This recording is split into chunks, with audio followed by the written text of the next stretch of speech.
All right, welcome everyone. I'd like to call this meeting to order for the Corporation of the Township of Pleasant, March 5th, 2025. We'll start with roll call. Councilor Spoulos. Present. Councilor Bailey. Here. Councilor Hurst. Councilor Goya. Present. Quick question. If there have, this is how we do it at the county, they call your name, Hmm. you know, is that proper? Yeah, that's okay. good. I'm not trying to, okay, I will start our moment of reflection.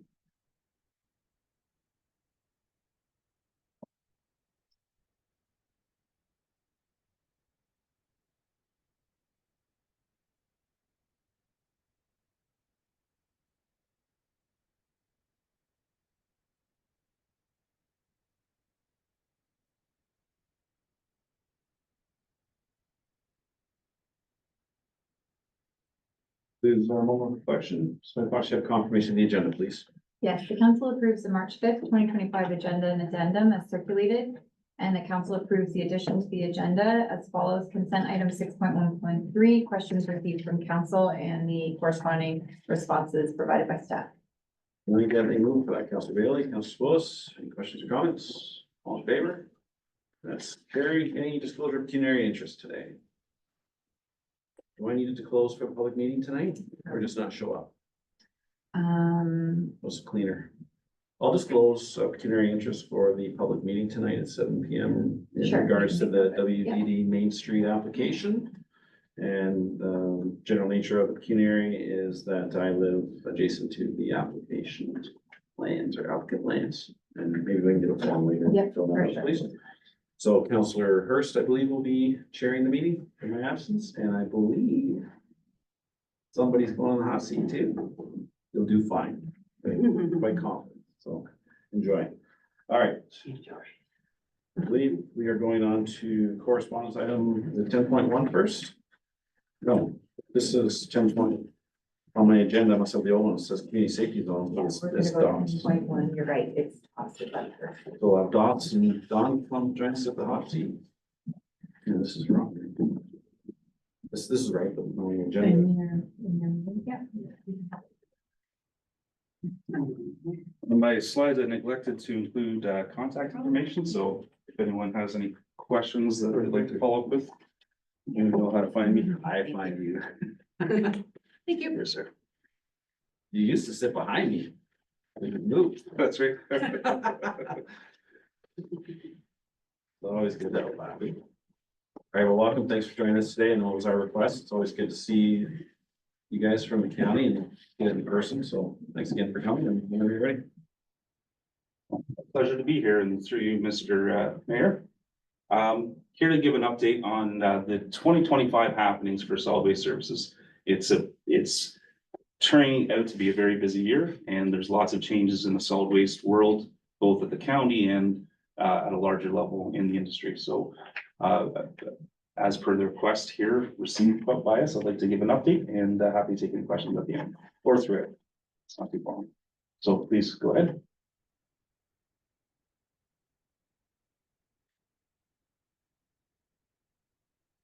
So some of the changes that I'll discuss here today is the shift to a diversion center model for our waste facilities. And as part of that, complementary to that is the minimum waste fee that's been in effect since January the 1st, 2025. I'm also here to talk about the Blue Box transition to full producer responsibility. So this is something that's impacting every resident and business in Ontario. Although the true nature of the changes will be felt more a little down the road, not this year. Also, we're going to talk a little bit about developing the specifications for the next curbside collection tenders. So another thing that impacts residents as the waste collection is a very forward-facing service that they receive from the county. Next slide, please. So through our waste management strategy, it informed the direction to change to a diversion center model. So really how this came about was we were looking at our waste facility infrastructure and through our waste management strategy, trying to decide what was the best and highest use of those facilities.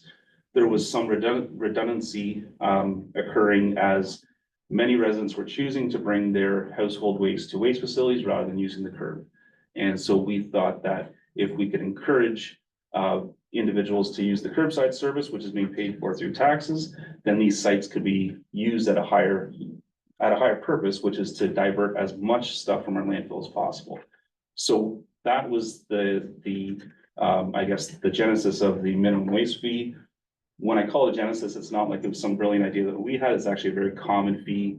We look at other municipalities and compare our fee structures to theirs. And of our comparator group of 16 communities, we were the only one that didn't have a minimum waste fee. So it was more us kind of catching up with the others. But it also really served a purpose by, and we've seen it already, by encouraging residents to use the curbside service. And then that frees up capacity at our sites, space on our wall, in terms of bins, and just capacity from our trucking operation to move new materials. So in the coming months, we're going to begin to collect shingles, drywall, and we're already starting to separate mattresses. So those are 3 new materials that currently are being thrown in the garbage. And under this shift to a diversion center model, we'll begin keeping those materials out of the landfill. Next slide, please. So part of this really comes about because there's a landfill capacity crisis here in Ontario. The mayor's heard this from his time in the Solid Waste Services Committee, and we've been talking about this waste capacity crisis for many years. But unfortunately, not a lot of people are talking about it. We don't hear the provincial government talking about it. We don't hear the media talking about it very often. But I'll run through some numbers just to provide some context about this landfill capacity crisis that we find ourselves in here. So in Ontario, we have approximately 8 years of landfill capacity left across the entire province. If you take all the waste that's generated, that is disposed in Ontario, and look at how much remaining capacity there's approximately 8 years. But about a third of our garbage goes to the United States, Michigan, and New York State. And that's protected through NAFTA. Now, during Donald Trump's first presidency, he ended the NAFTA free trade deal, and there was a lot of excitement in Michigan that they could finally stop Canadian trash coming to them. Under the new trade agreement, waste was also protected as a tradable commodity, so Michigan was unsuccessful in stopping Canadian trash, but they'd really like to keep Canadian trash in Canada and reserve their own capacity for their own residents and businesses. If that were to happen, this 8 years of landfill capacity that we have left in Ontario would drop down to between 5 and 6 years left. Now, the scary part is that it actually takes about 10 years to site a new landfill in Ontario. And there hasn't been a new landfill sited in 26 years in Ontario. There's been landfill expansions during that time, but no new landfills. The landfills that have been under development have been killed for other political reasons, or, well, I think they've all been killed for political reasons. So that's the landfill capacity crisis we find ourselves in. Wellington County, we're very fortunate that we have 25 years of landfill capacity. Hopefully the province doesn't tell us to take anyone else's waste. And so we can reserve that capacity for residents. But this shift to a diversion center model is helping us reserve that capacity for years to come. Because I have partly jokingly called Riverstown, our landfill site, the county's landfill site, a gold mine, because it's a critical piece of public infrastructure. And if you don't have a landfill to dispose waste in, you're now subject to other people's decisions, other people's fees. You're going to have to find some private landfill in Ontario that's willing to take waste, and the fees are just ever increasing as this valuable capacity is dwindling here in Ontario. So that's why waste diversion is more important than ever, and why the counties put a priority on really trying to keep stuff at a landfill. We knew full well that the change to a minimum waste fee would not be popular with residents, but we understood it was the best use of our sites to prolong the life of our landfill site and allow, you know, my kids and others to have a place in the county to be able to dispose of waste as well. So hopefully that provides some context. So I'm sure that some of you may have fielded calls from residents who are wondering what the heck the county was doing with this new fee. Next slide, please.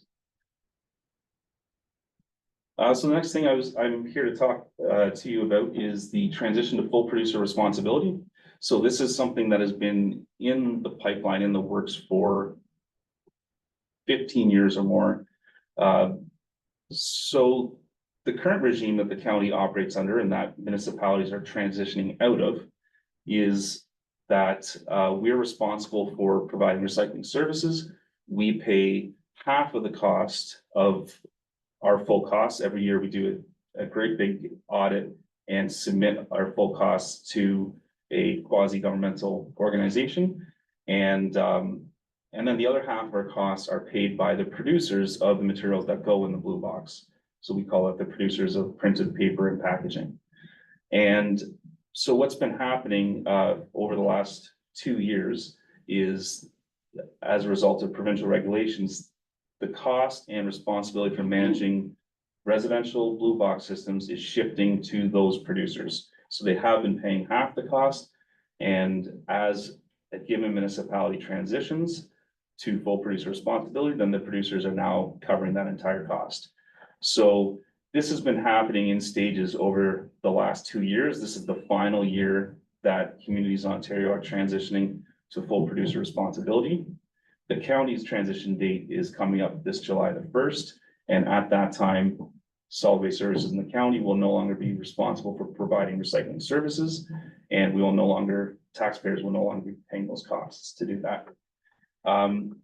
So what that looks like from a resident standpoint is for that first 6 months from the time between July the 1st, 2025 and January the 1st, 2025, is there's expected to be very little changes, maybe only one change. The collection is still going to be on the same day. It's still going to be in blue boxes. The only change is if a resident has those blue boxes missed, they're not calling the county anymore. They're calling the contractor, Waste Management.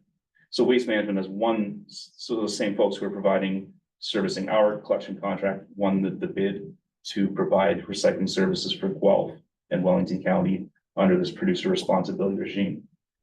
So for that initial 6-month window, we're gonna do a robust communications plan, make sure the residents know, here's the number to call. Of course, if they call into us, we will forward that call on to Waste Management. It's not like we're gonna, wash our hands of this business altogether, but really that's the key, is that they need to be talking to someone else for their questions, concerns, complaints related to residential recycling. After July the 1st, we expect that,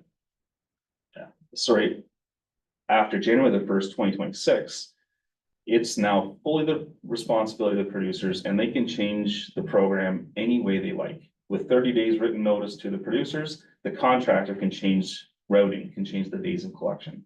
So we might see a situation where in Puslinch, waste and organics are collected on Friday, recycling could be a Tuesday, could be any other day of the week. And you might even see that the routing could completely change. And you might have parts of Puslinch being collected on a Tuesday with parts of the city, and other parts of Puslinch being collected on a Thursday with another portion of the city of Guelph. Who knows what the contractor will do? It's all subject to change after that time, but from residents' perspective, they will still be expected to reach out to the contractor should they have concerns that my garbage has been missed. We're also hearing that residents will be getting large wheeled carts, potentially 2 of them, one for papers, one for containers. We expected initially that the producers would change to a single stream collection, so mixing the papers and the containers into one large cart.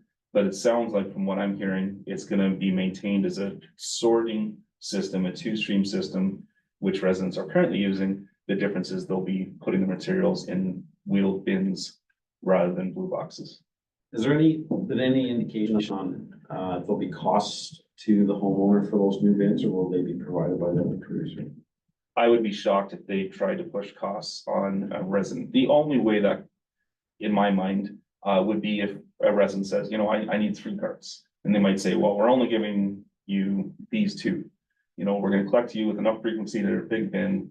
And so maybe if someone asked for an extra cart, perhaps it'd be a charge similar to what we would do if someone says, I need 6 blue boxes. We might charge for a couple of the extras.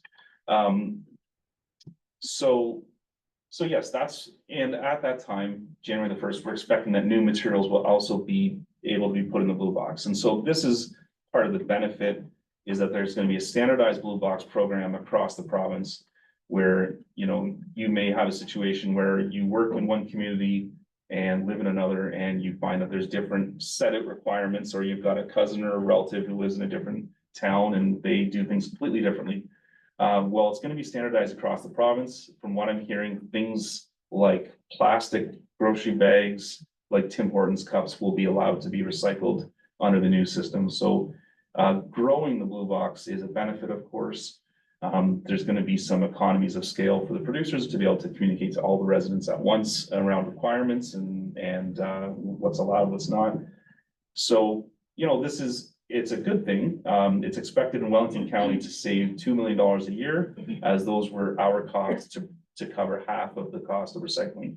And that'll leave the tax base and be borne essentially by the consumers. Presumably, the producers are gonna pass that cost along through higher priced products, rather than absorbing the cost themselves, but that all remains to be seen. So I think that's in a nutshell what's involved with the transition and the timelines. I'll also add that I've got this note here, non-eligible sources. That's the lingo that's used for entities that are outside of this new blue box program. So here in Wellington County, we always allowed any business, any school, any institution who wanted to participate in our curbside collection program were allowed to do so. In some communities, they do not allow businesses to use their residential program. In the county, we essentially said, if you're along our collection routes and you're not putting up 30 blue boxes, go ahead, like participate. If you have a huge generator, maybe you should have your own bin if you're a business, but we were happy to take that material and keep it at the landfill. However, the producers were never responsible for that business recycling material. They were only compensating us for the residential portion, so we had to estimate out of the 6,000 tons of recyclables we collect, 5,200, let's say, was residential, the other 800 were business generated, and so we were only being compensated for that residential portion. So the producers argued successfully to the province that they're going from a 50% cut of the cost to a 100% cut. They didn't want to grow that pot by allowing all of a sudden all this business generated recyclables to be added to their costs. And so the province agreed with that logic, which I think, frankly, if I may speak, frankly, I don't think it's intelligent. Well, sorry, I don't think it's a good policy. I'm speaking a little too frankly. I don't think it's good policy because the province has its own goals of waste diversion, which the residential sector is more than doing their part. It will be impossible for the province to meet its own stated goals of waste diversion without that business generated waste. So to not put obligations on it means that the province is intentionally not meeting their goals. They're not creating the conditions to make themselves successful. So what that means is the businesses here in Wellington County will be losing service as of July the 1st through that residential curbside collection program. Now, County Council had this matter brought before them and decided that they wanted to fill that gap and provide service continuity for businesses. So what that looks like, and we can move to the next slide. So what that looks like is a downtown collection route where we had our contractor price out several options, and really we thought this was the only feasible option. The other ones were more costly and would be very difficult for businesses to participate in. And so what the proposal that we received was this downtown collection route, and what we see on the slides here is a map of downtown Aberfoyle and Morriston, the identified downtown areas that will receive collection under this new program. So every Thursday, 14 areas around the county will receive collection in their downtown areas. And it'll be a cart-based collection. It'll be single stream. So all the materials will be mixed into one cart for the businesses. And this is being paid for by the county to provide service continuity. Now, if some businesses in the downtown areas have concerns with storing carts and they don't want to participate in the program, or for the businesses that are located outside the downtown areas, they're going to be able to use our waste facilities to drop off recycling, exempt from the minimum waste fee. They won't have to pay to get rid of the recycling. So County Council decided to provide these two service options to provide continuity so that businesses can still recycle free of charge in Wellington County. Next slide, please.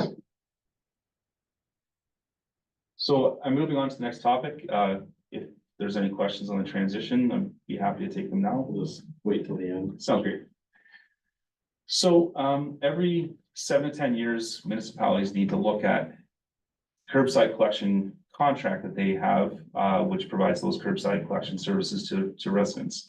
The reason I say 7 to 10 years is that mimics the useful working life of a waste vehicle. You know, if you look for a 15-year contract, now the contractor is having to think, okay, well, I'm gonna buy this, you know, a set of trucks, and then I'm gonna have to mid-term buy another set. You know, if you have a shorter than 7-year window, you're not fully utilizing those costs, and it's not, this is a best practice to have 7 to 10 years, because you'll get the best bang for your buck out of those collection vehicles. So we're nearing the time. We began a new collection contract in July 1st, 2020, and that was when the green bin program was rolled out.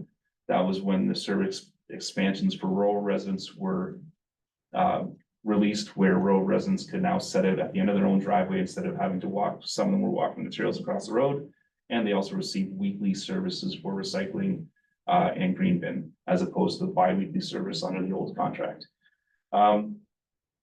It takes about 1.5 years to get new vehicles ordered and in place. So we're coming to that time where that 7 years is coming up, July 1st, 2027. So we're nearing that timeline that we actually need to get the next collection contract out for individuals to bid on.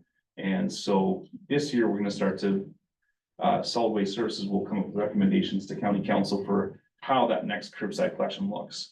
So it's an opportunity to look at our system and assess whether we have recommendations for changes. So some of the things that sometimes comes up is a cart-based system. Many communities collect all streams of materials in carts. And, you know, we hear feedback from residents that they would like something like that to reduce the litter, you know, especially blue boxes on country roads. A truck goes by and can blow paper all over the place. So we often hear about those types of carts, especially related to recycling.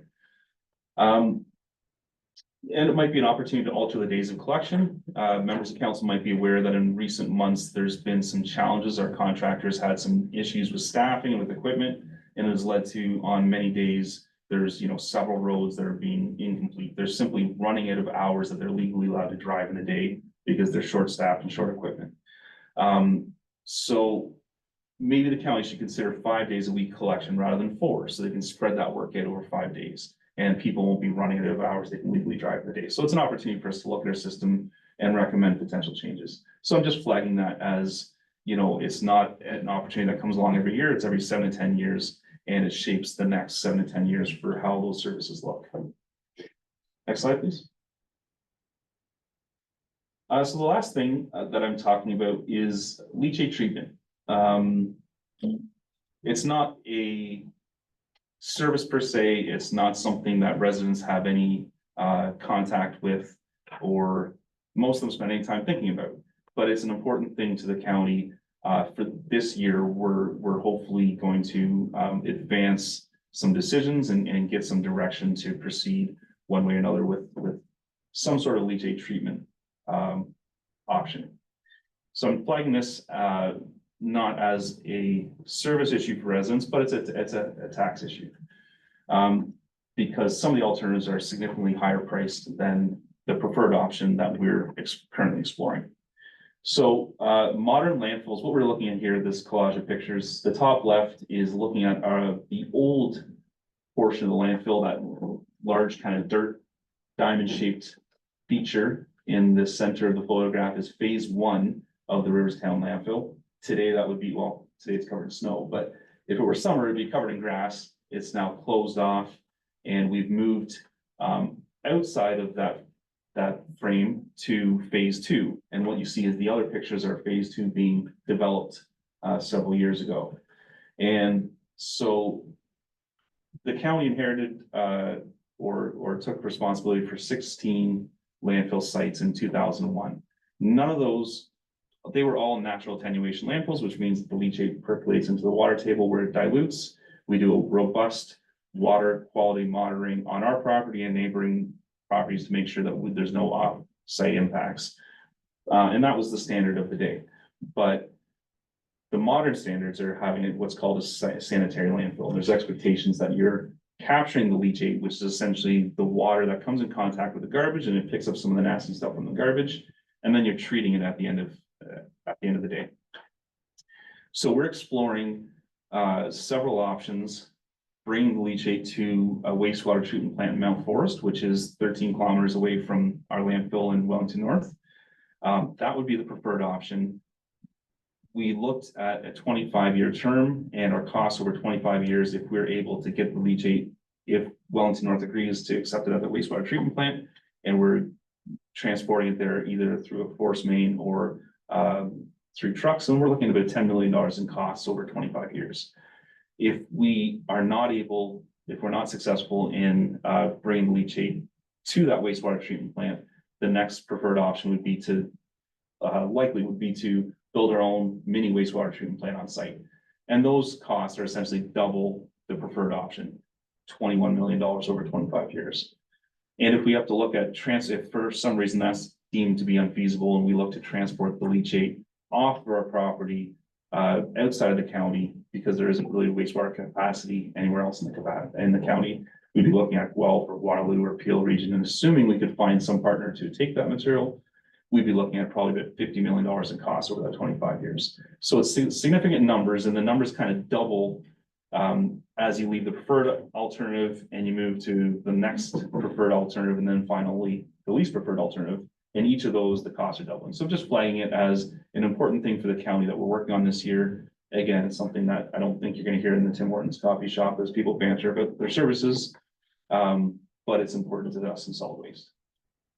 And that concludes my presentation. Some more pictures of some of the infrastructure that goes in at the bottom of the landfill. Most people don't get the opportunity to see what it looks like beneath the waste, and so we put in the piping all underneath the waste. We put in this geotextile layer over top that helps filter that leachate as it comes through, and then the gravel layers of filtration bed as well, and then the waste gets placed over top of that. Anyway, that concludes my presentation. Well, thanks, Don. That was great. Just a couple of quick questions. When we go to the new model, and if there's an issue, you said there's a number that we'd be calling the contractor. And if we're not happy with the contractor's response, who can we go then to? That's an excellent question. That's something that we will have to do a little bit of homework, because that has not been clear. So a lot of communities have already transitioned. As I mentioned, the county's kind of at the end of the line for transitioning. So in Dufferin County, for example, Toronto, they transitioned in 2023. The city of Guelph transitioned at the first of this year. So these places, they're already doing that sort of thing. And I haven't read a single article, which is surprising, saying, this transition has been a mess. So the soft transition, the initial time where the contractor just needs to keep everything the same, the only change is contacting the contractor instead of the municipality, that seems to be going remarkably well in all those communities where it's already transitioned.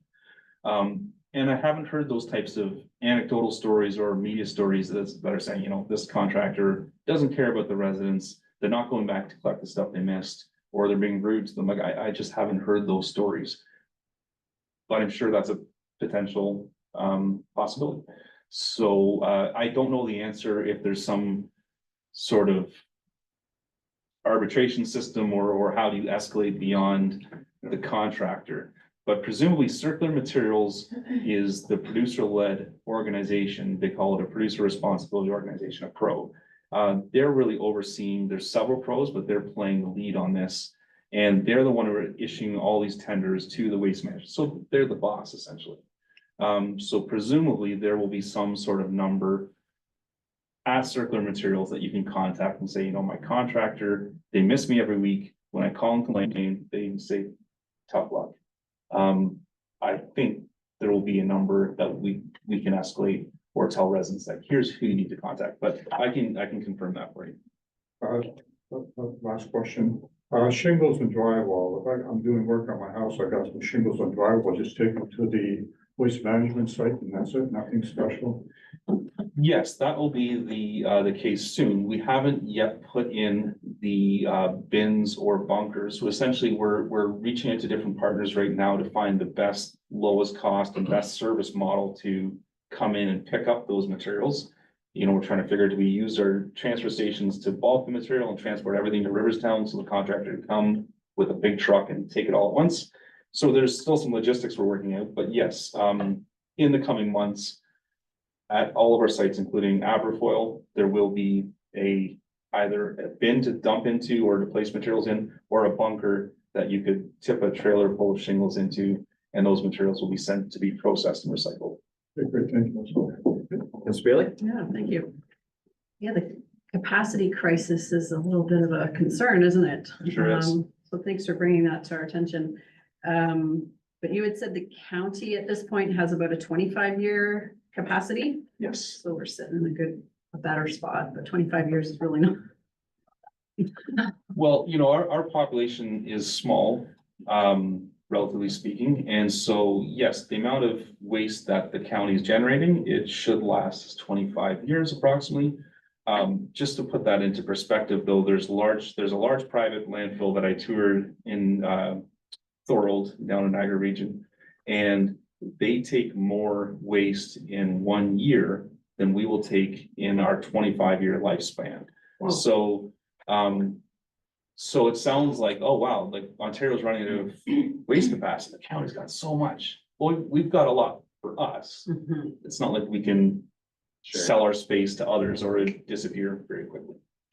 Maybe on that angle, what messaging's going out or what's in the plan to deal with folks not even getting the waste and the recyclables and stuff like that in the first place? So, we're gonna buy a bag of apples, we're gonna throw it in a plastic bag. What messaging's out there, like, don't use the plastic bag, because then we have, what sort of prevention kind of mechanisms are we trying to implement? Well, we do a lot, we spend a lot of time and effort on communication. We several years ago, well, like 4 or 5, we hired a new position to go out and do education and outreach. So they attend community events, schools,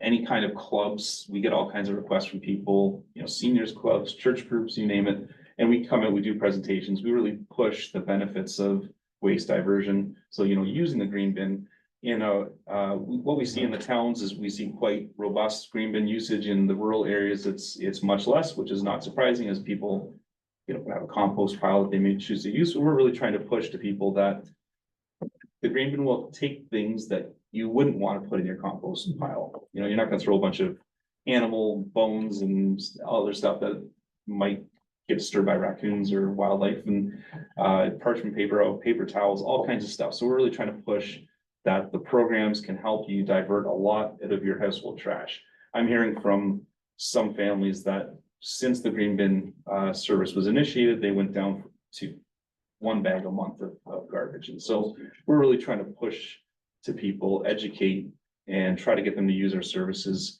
And we're doing new things at the waste facility. So we're spending a lot of time, effort, and resources to try to prolong the life in our landfill that we do have. But you've noticed a difference since you've started sort of that campaign? Well, certainly the green bin program, for example, we used to bury about 23,000, it was remarkably consistent over about 6 years that we'd bury about 23,500 tons a year of waste at our landfill in Riverstown. We started a series of changes in 2020 with the green bin program, the leaf and yard waste collection, and at that time we started changing our fees. Our fees were quite low compared to a lot of our neighboring municipalities, so we started taking a look at them and realizing that we're significantly lower than, us, Waterloo, and Guelph. These 3 municipalities were much lower than all of our neighbors, essentially. And so we began increasing our fees and keeping more with the trends of our neighboring municipalities. And what we've seen is Guelph and Waterloo have followed us in that change. And so now we're right at the average. But when we made these host of changes, the increasing fees, the addition of leaf and yard waste, and the green bin program, we saw our total waste buried go from 23,500 tons a year. It's in flux because there's so many changes, but we're now seeing anywhere from about 18 to 19,000 tons. So pretty significant decrease. So about a fifth or so, 20% decrease in waste that we're burying every year. So that's great. That's years of life that we're adding onto that landfill site. Great. Just one other, so clarification, did you call the So the contractor that'll be doing this new model, Circular Materials? Circular Materials is the organization, it's an association basically of the producers. Okay, So the producers, your Coca-Colas, Nestle's, everyone who is making stuff that goes in the blue box pays money into a pot, and Circular Materials has been hired by them essentially, or created, to then distribute that money to make sure recycling services continue. So they're building new recycling sorting facilities. They're hiring contractors to go out and pick up the waste. So Waste Management, the company that is currently providing curbside services to the county, has won that contract to provide recycling services inside the county and in the city. And they're hired by Circular Materials. so they would be sort of the local rep, or they would have a local rep that our residents would be reaching out to? Yes, we're looking to confirm that number, and we're eyeballing around May the 1st to really start pushing that number out there. That'll be a 2-month in advance of the change. We don't want to get that number out too soon because Yeah. everyone's gonna start calling it immediately. Right. And we don't want to flood our contractor with calls, which we should still be taking. So the plan is to push that number out and make sure that people know that after July 1st, if you have issues with your recycling, here's who you call. I think there might be a bit of confusion. The local contact will be a representative of Waste Management who won the contract. Yeah, And then if that doesn't get resolved to the satisfaction of the resident, if there is a complaint, then the office indicate, hopefully this Circular Materials, whatever they're called, will have a Yeah. somewhere to escalate it to, so. I'll confirm that, but I think there has to be some sort of system like that, you know, otherwise you could have some contractors just sloughing off concerns. And, you know, the Ontario wanted to see a seamless transition. They didn't want residents to feel totally disrupted by this. And so, you know, if a contractor's completely dropping the ball, then that makes everyone look bad. You know, the county's taking a lot of time to be responsive to concerns. When something's missed, we make sure our contractor goes out, we try to communicate our best to communicate when we have the information, and it'll be different with the contractor. But hopefully hopefully residents won't feel left in the cold. So right now, you guys have a really great app. There's really great sort of social media. People can pop on and stuff. Do we know if they will have something similar? From what I understand, Circular Materials is working with Recycle Coach, and there's two big apps out there in the market. And from what I understand, they're looking to integrate it so that all that information will be uploaded into the app. So the app will still tell you that your blue box might be collected after January the 1st, 2026. It might be a totally different day than the other materials, which makes that app all the more handy. Mhm. Because, oh, right, I get a text message that's telling me get the stuff out of the roadside. Mhm. So from what I understand, they're trying to integrate them. I think that would really help the transition if there was something like that. So I thanks agree. very much for your presentation. Let's go to. Thank you. Thank you for coming today. I found that presentation to be really informative. Okay. A lot of information that I wasn't aware of. And I think it was really helpful to understand, you talk about the diversion and the strategy that you use to put the minimum fee in at the waste facility, to try and address some of those long-term worries about capacity. Try and encourage people to put their garbage at the roadside as opposed to bringing it to the waste facility. I didn't know that, and so there's probably a lot of other people that don't know that as well.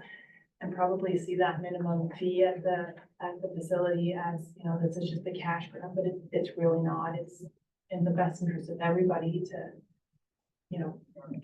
keep the longevity of our landfills. So Absolutely. I found that to be really informative, and I hope that we can help spread that message in our community as well.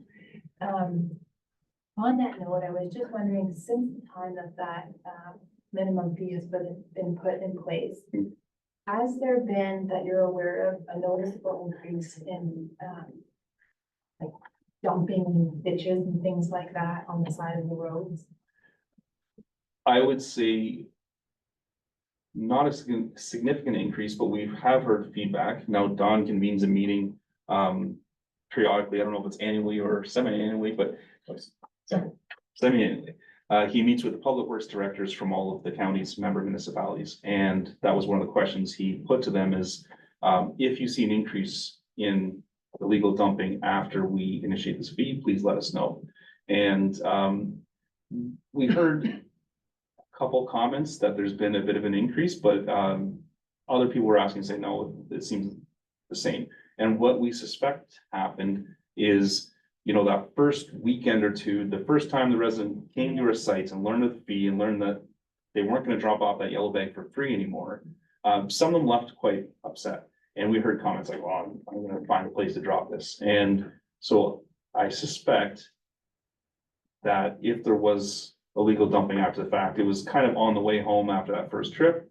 And most residents, I'm confident, are not gonna continue to every week find a new place to throw some bags of garbage. You know, that might have been something done in a fit of frustration. But, you know, most people want to do the right thing and do not want to mess up their communities to save a few bucks. We're really pushing that, you know, use the curbside option. It's the cheapest way to get rid of your waste. And we're seeing a significant increase in people using the curbside service. So they're making the change. So I suspect any increase in legal dumping would have been a temporary week or two blip. Yeah. The waste that does go to the curbside pickup Mhm. and get picked up, where does that waste go?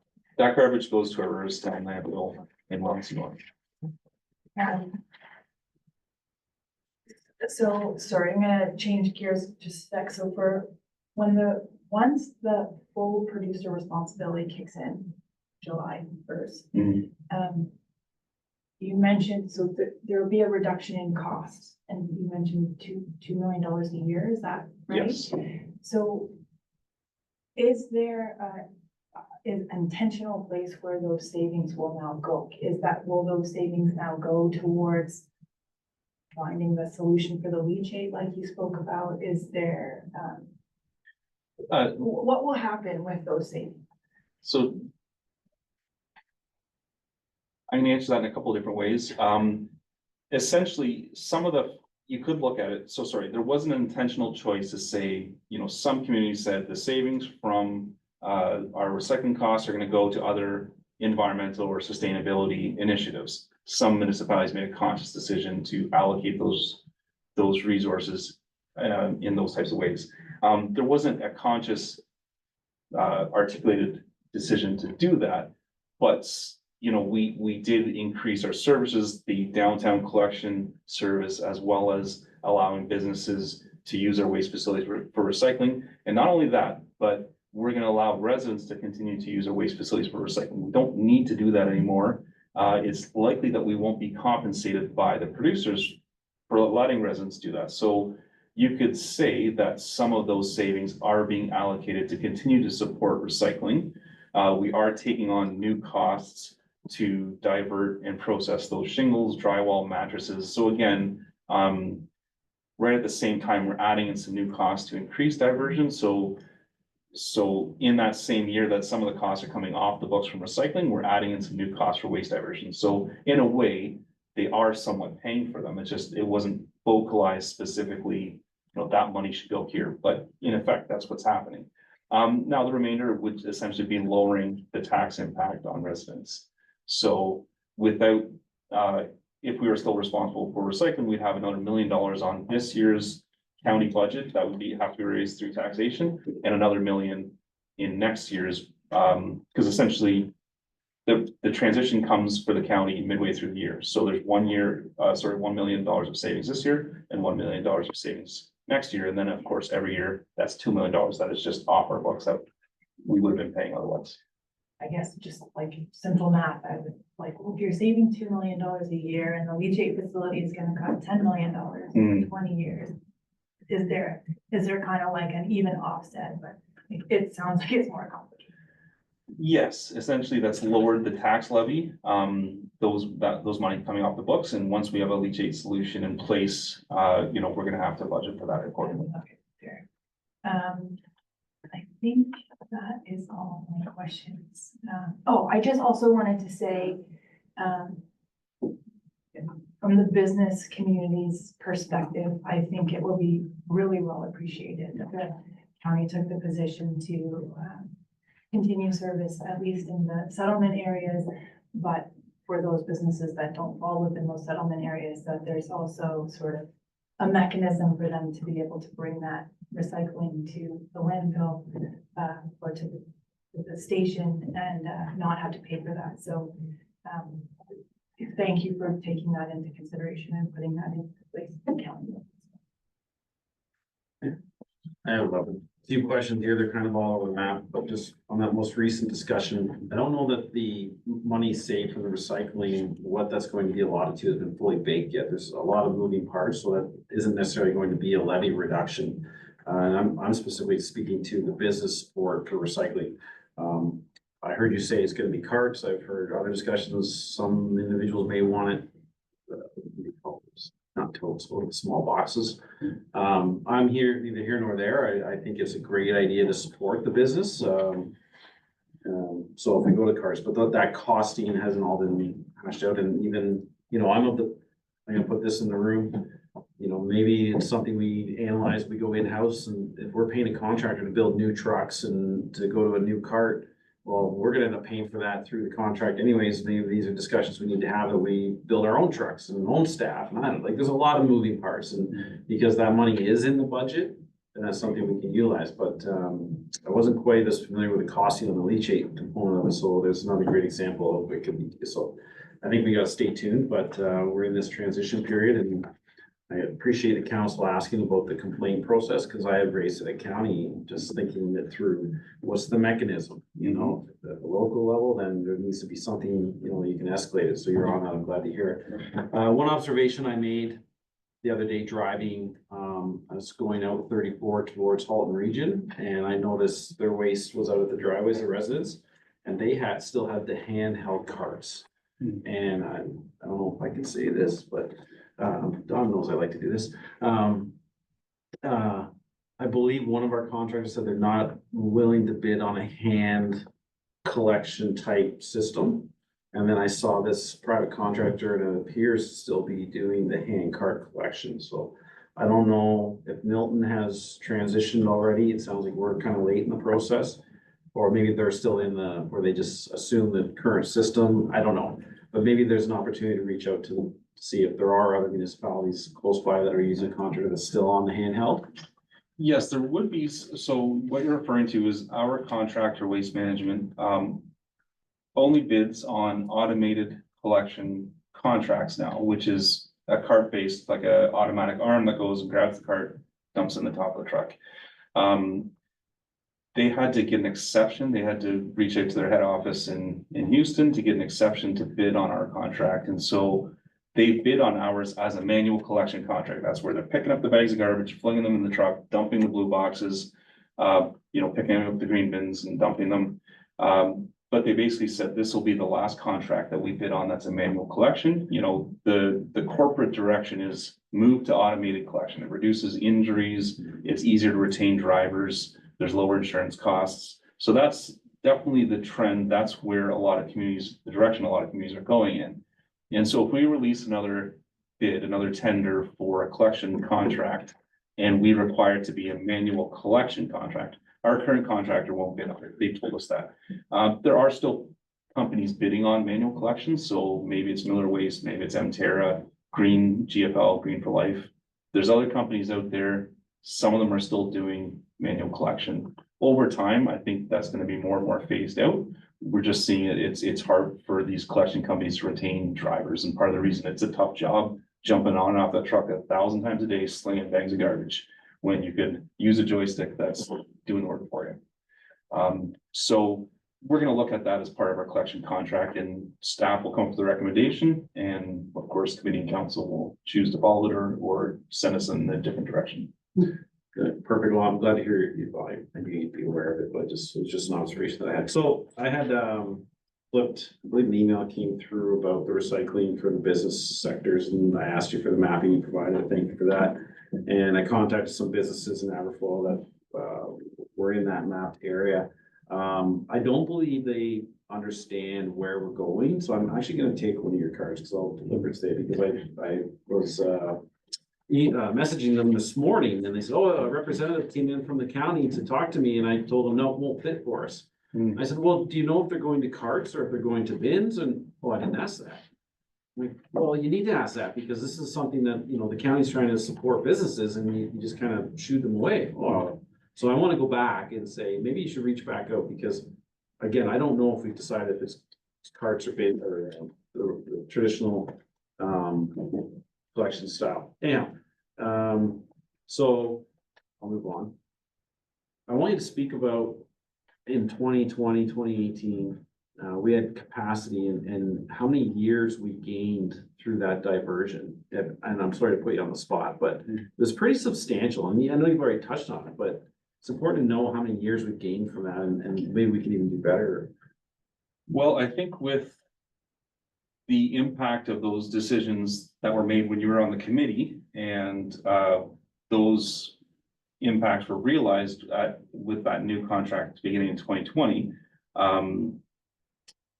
As I was saying, we saw our annual waste tonnage decrease by about 20%, more or less 15-20%. I don't have my calculator handy.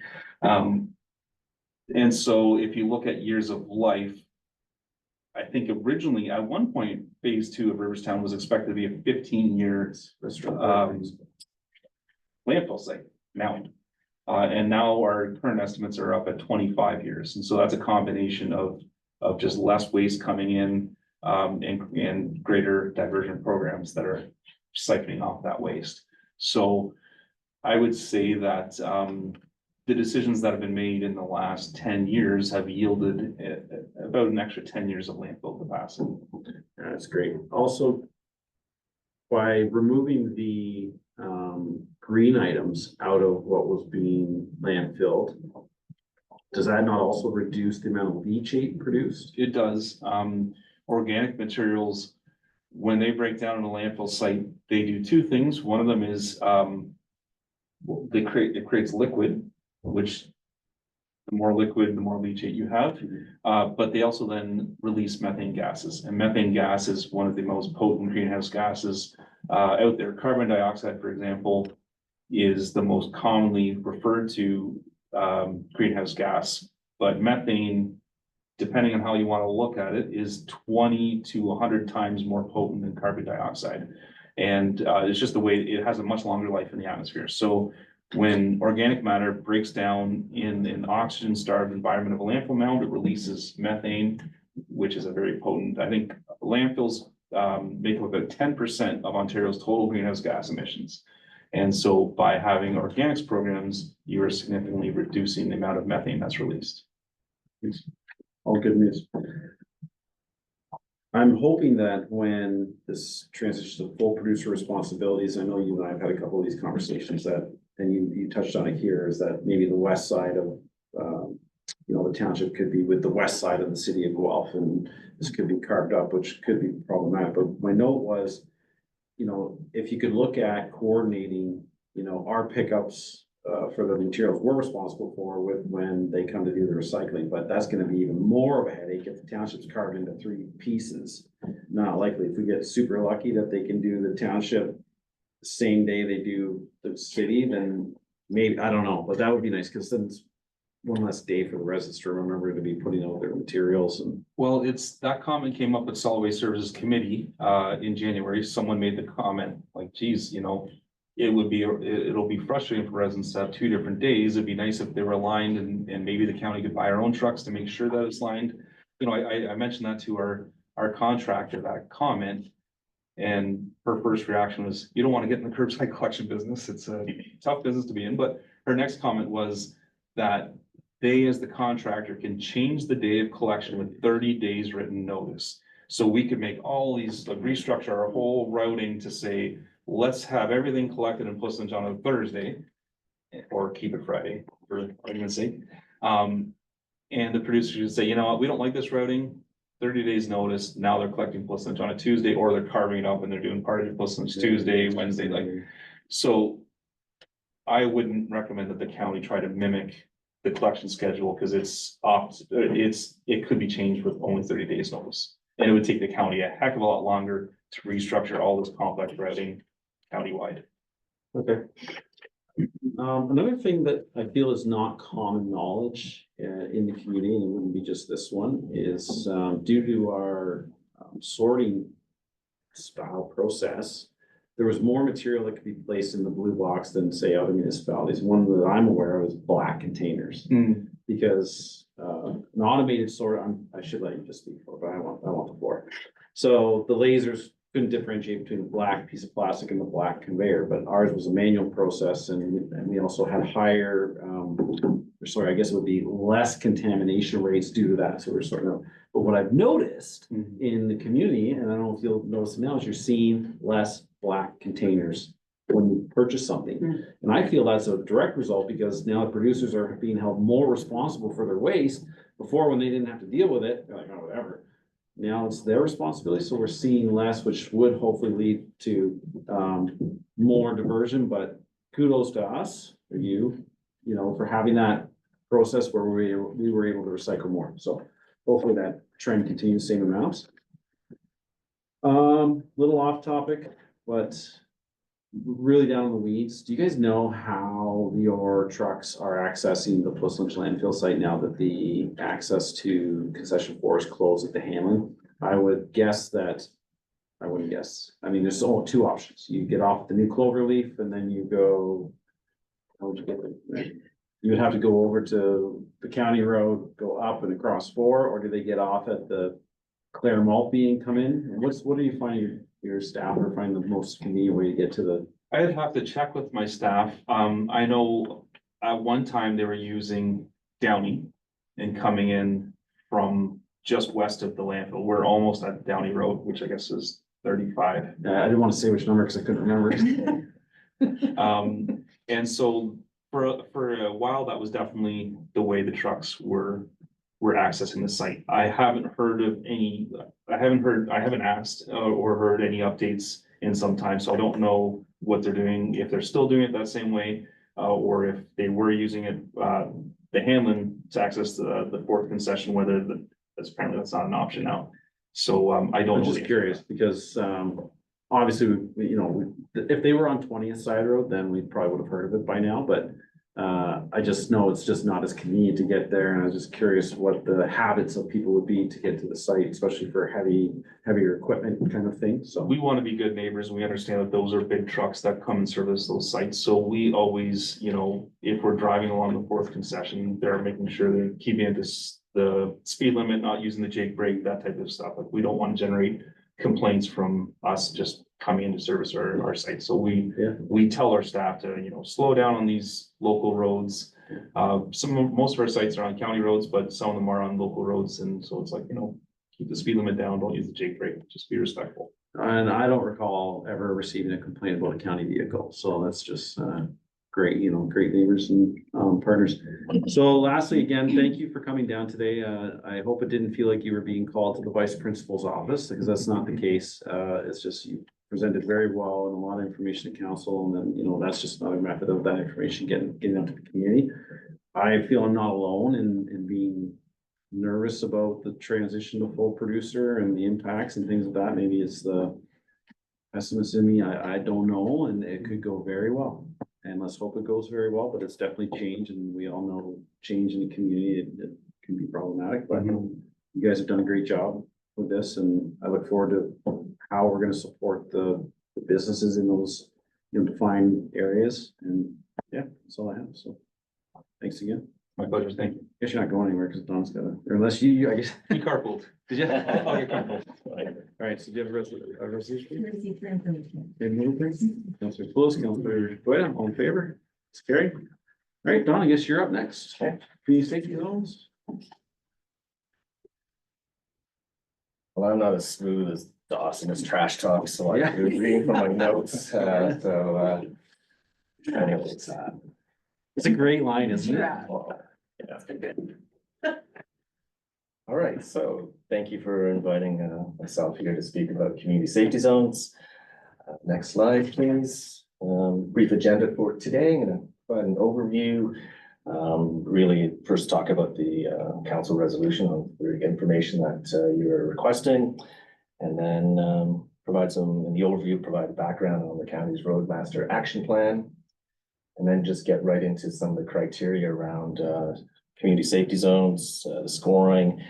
And I believe part of the resolution was talk about management tools and talk about automated speed enforcement as well. Next slide, please. So here is the actual resolution here that was passed by this council for us to, for road staff to come and provide some presentation today. So speaking about expanding community safety zones, a summary of the criteria, and then the enforcement tools that can be used here. So I will be covering off basically those 3 points. Next slide, please. So this slide here is really about the background on speed management in the county. In 2022, County Council approved the Road Master Action Plan.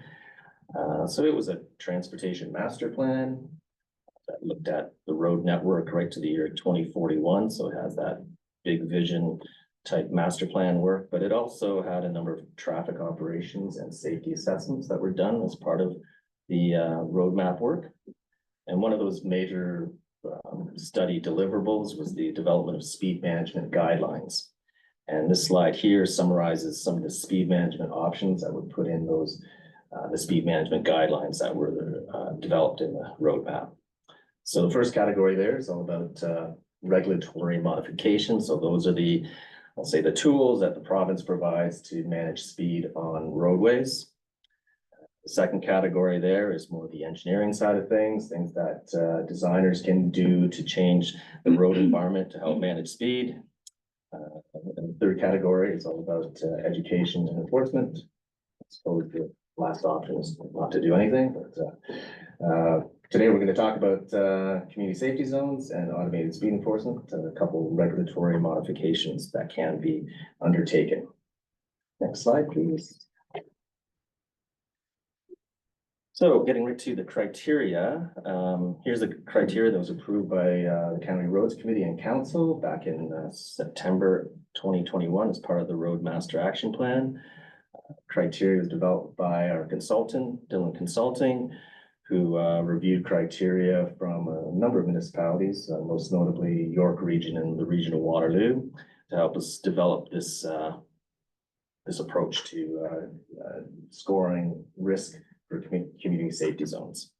So there's 8 factors there, part of the warrant evaluation.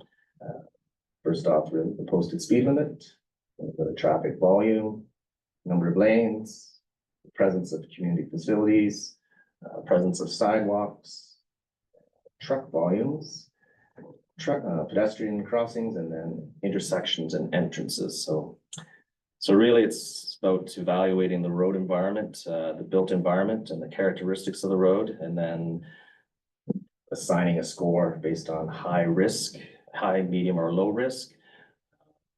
That's scoring points for high risk, it's 3 points, medium 2, and low risk 1.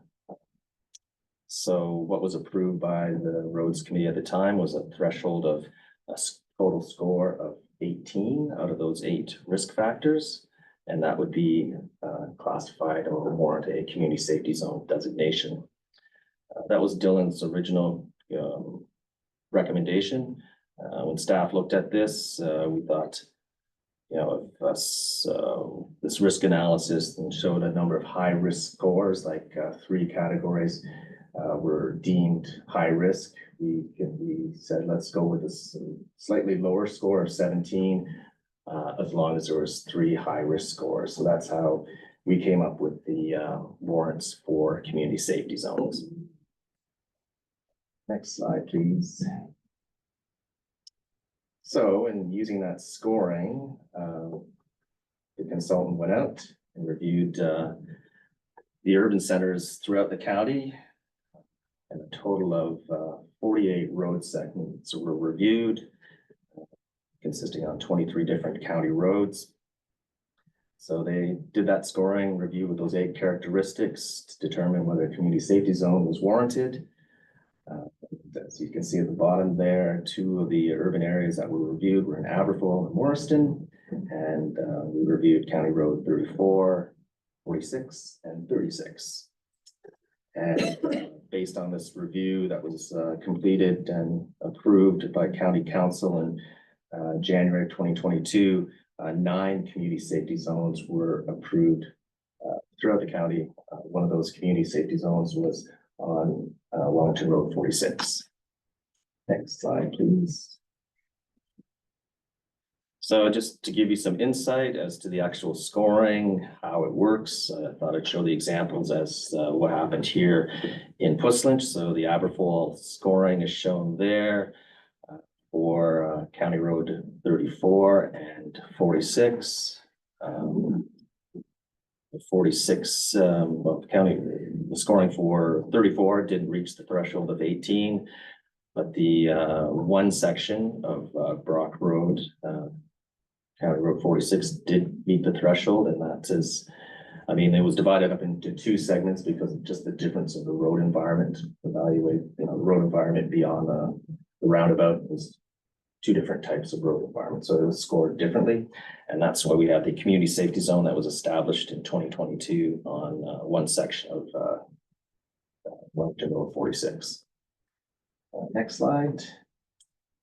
And in Morriston, County Wellington Road 36 was evaluated in two different segments, and it did not reach the threshold of the 18-point scoring. Next slide. So I think that covers off the criteria for community safety zones are established and some insight as to how it was scored here in Puslinch. The third part of the resolution was to look at what speed enforcement tools may be used in community safety zones. So the province has allowed for automated speed enforcement to be used as a speed management tool in community safety zones. I'll track back actually. I guess the first part, when community safety zones are established, fines can be increased. So there's the extra threat of getting double the fine in a community safety zone. So that was the first step that the province allowed to have greater, when speed limits are enforced in community safety zones, the fines can be doubled. And the other tool that has also been allowed is for municipalities to put automated speed enforcement in community safety zones and school zones. So we, at the county, with that in mind, there was a notice of motion in February 2022 for staff to investigate automated speed enforcement. During that year, there was a lot of research done at that time. In 2022, there was about 16 municipalities that had automated speed enforcement in their communities, mostly I'll say the large regions, York, Durham, Waterloo, Peel, a few cities like Toronto and Ottawa as well. So staff did a lot of research over that first year, looking at different products or who's doing what, and really just talking with staff as to how is automated speed enforcement working in their communities. So we brought back information to the roads committee and with a couple of vendor presentations. So there's people out there, providing the service. So we thought the best people to speak to how they do automated speed enforcement are the vendors. So they came in and provided the roads committee with presentations. Then we, at the direction of the committee, put out a request for interest to see what the industry, what interest they had in working with the county. Got 3 replies on that request for interest. And then we went for a request for proposals. So this was unique. Those municipalities at that time, the 16 or so, they all went with the City of Toronto request for proposals. There was one request for proposal that was put out by the City of Toronto, and municipalities were able to use that as their way to get a vendor in place. So really at that time, there was one vendor that was providing service to all of those 16 municipalities. Our committee directed us to put out our own request for proposals, which is a very complex matter to do. But we did that, and we came up, we had responses to that, and we awarded a tender in May of 2024. So a contract, we'll say we signed a contract with our current contractor. It's a Global Traffic Group. And yeah, so from May to the next slide, please. So yeah, so now we had a contractor on board. Our goal was to Basically 6 months later was to go live with automated speed enforcement in the county. So this slide here really summarizes the number of, some of the major steps that we had to get through to get to going live on January 15th. There's ministry agreements, so there's agreements with the Ministry of Transportation, the Ministry of the Attorney General, a number of bylaws that we had to get approved at County Council. Then there was this sort of technical review of our community safety zones and some speed monitoring to understand what locations would be appropriate. I mean, we could only put them in community safety zones.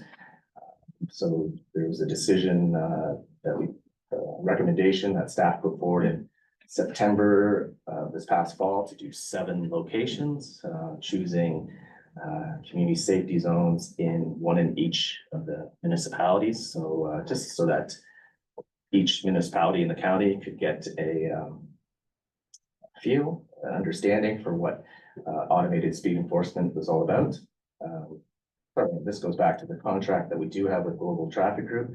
The direction from County Council was for it to be a 1-year trial program. So that is how the contract is drawn up.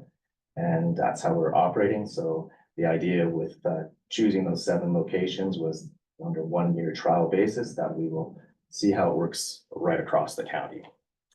Lots of communication and there are signage requirements. The signage requirements are really set by the province. You have to set up signs 90 days in advance of automated speed enforcement to say that 90 days, cameras coming soon. That's the sign that has to be placed so that it provides opportunities for drivers to know that there will be a automated speed enforcement on a stretch of road. And then when you actually have cameras go live, you got to switch those signs out to cameras in use signs. So those are things that must be done. And a lot of thought has to be put into place as to where that signage is going to go, where the cameras will be going. The processing center and administrative monetary penalties. So once again, it's a new thing that the county has taken on. Those other municipalities that have operated automated speed enforcement for the last 5 years, they're all using the City of Toronto processing center. Some are starting to get their own processing center. So a processing center is where the images from the cameras are sent to a processing center, and each processing center, there's a provincial offenses officer that reviews each image and then determines whether a ticket should be issued or not. So there's actually every photo image is reviewed by a offenses officer, and then that is when a ticket is issued. So we have a processing center that is with the township ESSA. So that's where our automated speed enforcement infractions are being reviewed. The administrative monetary penalties was another aspect of this that the province provided municipalities the ability to do the screening and hearing part of it. For speeding tickets previously, it only go through a provincial offenses court to if you wanted to appeal your ticket. The province has now has allowed for municipalities to have staff to do that work so that we can take the burden off the POA courts. And so ESSA is also providing that administrative monetary penalty service with a screening officer. So anybody that has a issue with a ticket that they receive can speak to a screening officer, get some explanation, I suppose, and also they can schedule a screening hearing with them to actually have that have their official appeal heard. That screening officer and that result of that is not to the satisfaction of that vehicle owner. There's another position called a hearing officer, and that hearing officer has the final say as to whether a ticket is to be paid or not paid. So those administrative monetary penalties, the screening officer and the hearing officer are services provided from our, the township of Mesa for the county. Next up, there are policy and procedures. So around automated speed enforcement, there are, municipalities basically have choices as to how they want their speed enforcement to be operated. So those are confidential rules, business rules for how we operate the automated speed enforcement program. And that's has been approved through closed sessions at county council. And the camera installation and testing, yeah, so the cameras that Global Traffic Group uses is they're pole mounted. So there's a number of looking for suitable infrastructure to have power supplied to it, appropriate location. So there was I'll say a lot of work that went into seeking approvals to get the cameras mounted. But they're mounted on county infrastructure. That wasn't a problem, but we were using other infrastructure, other hydro poles that required a lot of approvals and to get the cameras in place. And that led us to going live on January 15th as planned and on schedule. Not with all 7 locations due to some of these complications on getting our cameras installed on other hydros, utility poles. So we have 5 cameras currently live in the county with 2 more to come. The 2 remaining outstanding ones in Hillsburg and Rockwood. They're looking to be up and running, hopefully end of this month. So the next slide. I threw this on here. The next slide is really sort of next steps. Part of that notice of motion in February of 2022 included this resolution, and this applies to the local municipalities. That county staff lead discussions with the local municipalities as partners in the local implementation of automated speed enforcement. So with this Global Traffic Group, there, as far as our tender proposal documents, that everyone was made aware that beyond a 1-year trial, should we continue with that 1 year, go beyond the 1-year trial, that there's the opportunity that the local municipalities may be interested in pursuing automated speed enforcement on their roads. So to date, as Doss mentioned, I meet with my public works directors, road folks twice a year just to give them updates on what the county's doing. This has been on our agenda just to let them know how we've been progressing over the last couple of years on automated speed enforcement. Yeah, so I think, once this 1-year trial, the county council chooses to carry on with automated speed enforcement, and we'll seek direction as to how best to work with local municipalities on seeing their interest of getting automated speed enforcement implemented in their communities. So I may be back here at some point in time with more information on that and looking for further input from Coastal Range Council. One more slide, I think. And just to put it out there, there's a number of resources that we have that covers off the community safety zones, where they are in the county, what they, the purpose of them. Automated speed enforcement, they have a very extensive web page there with a lot of the FAQ section that covers off a lot of topics there. If any of your residents are curious or have concerns about automated speed enforcement, direct them to that webpage. Throw out there the road safety webpage that we have just with speeding concerns. This is another thing from our speed management guidelines. We do have a portal there, so if someone wants to report speeding on a county road, they can do that. Staff like to have that so we can log where there's a lot of issues that are happening, and we this morning, my staffer, we meet quarterly with the OPP and we sit down with them to go over any speeding concerns. We use the portal as part of our sort of data review. And finally, the Roadmaster Action Plan, that's really the background that covers off speed management, community safety zones, and it's all those things. So that's all the background information as to where we are today. There's one more thank you slide, so. Great, thank you, Don. Appreciate coming down today. Councilor Spillis. Well, thanks for coming out. I've got some questions related to the Agrifoil ASC and then some general questions related to our township roads. So with respect to the Agrifoil ASC, is there a report supposedly coming through in maybe in 6 months' time since you implemented to give us an idea of how what sort of speeds they're getting, what sort of charges are being laid, that sort of thing, that we can sort of couch ourselves for whether or not to request that this be continued on beyond the 1 year?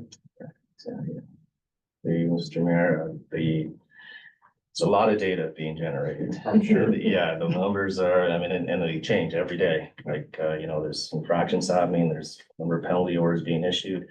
There are reporting requirements that we do have to report to the ministry, especially the Ministry of Transportation, and that report does have, I think the purpose of that report is to show the change in speed, the change in behavior. So we have to provide those reports.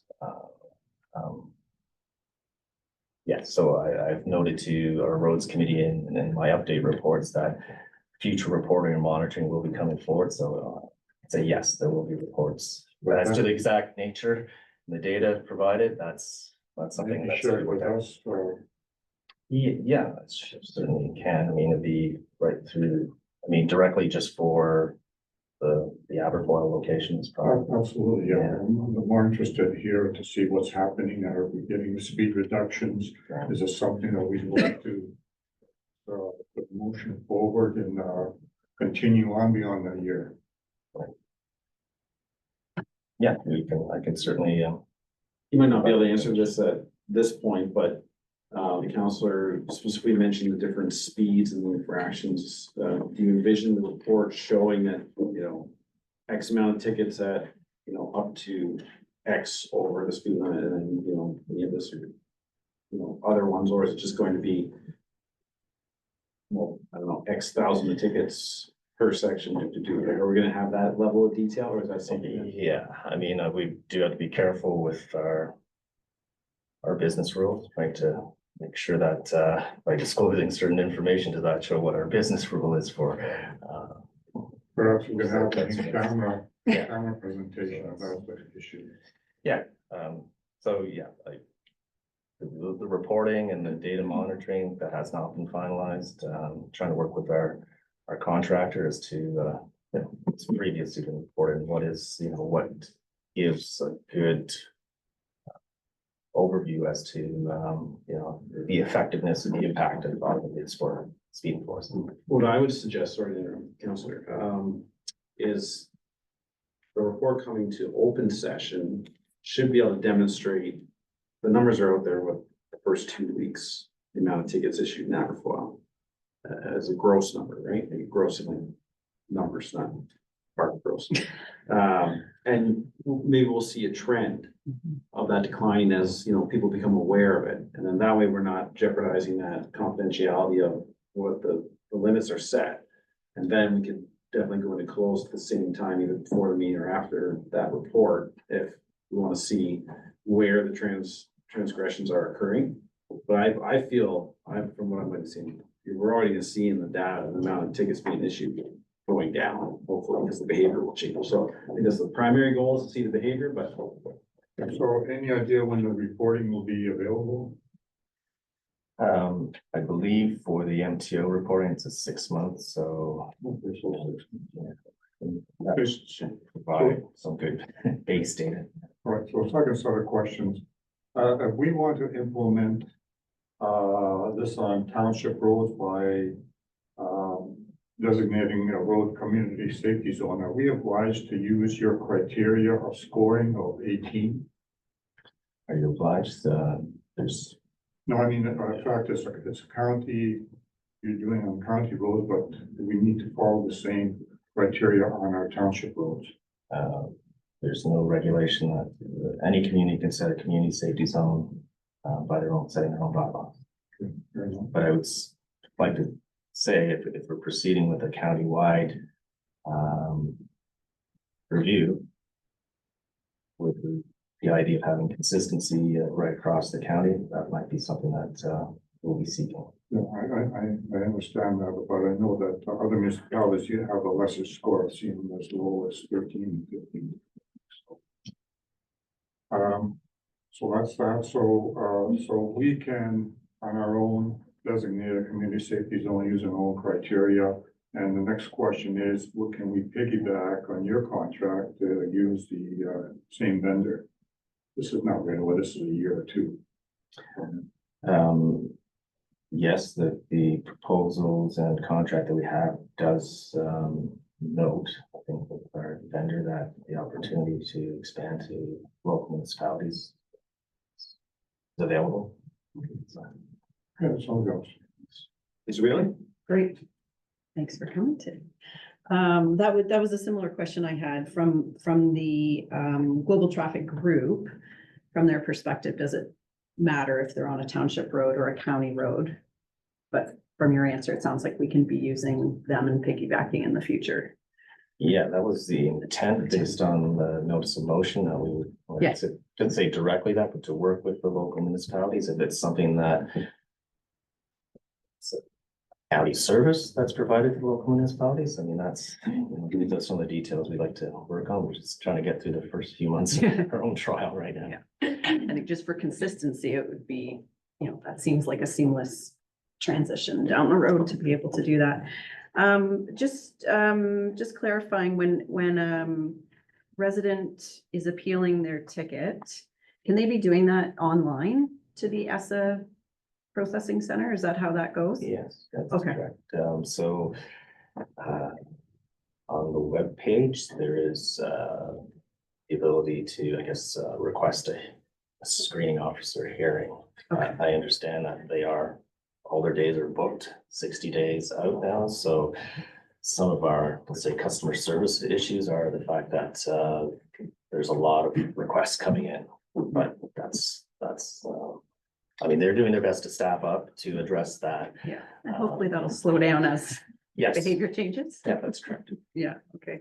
From the data, from the reporting, something I would be interested in knowing, and I don't know how we can do this, but I would love to know how many tickets are being issued to local residents and how many are commuters and out of towners.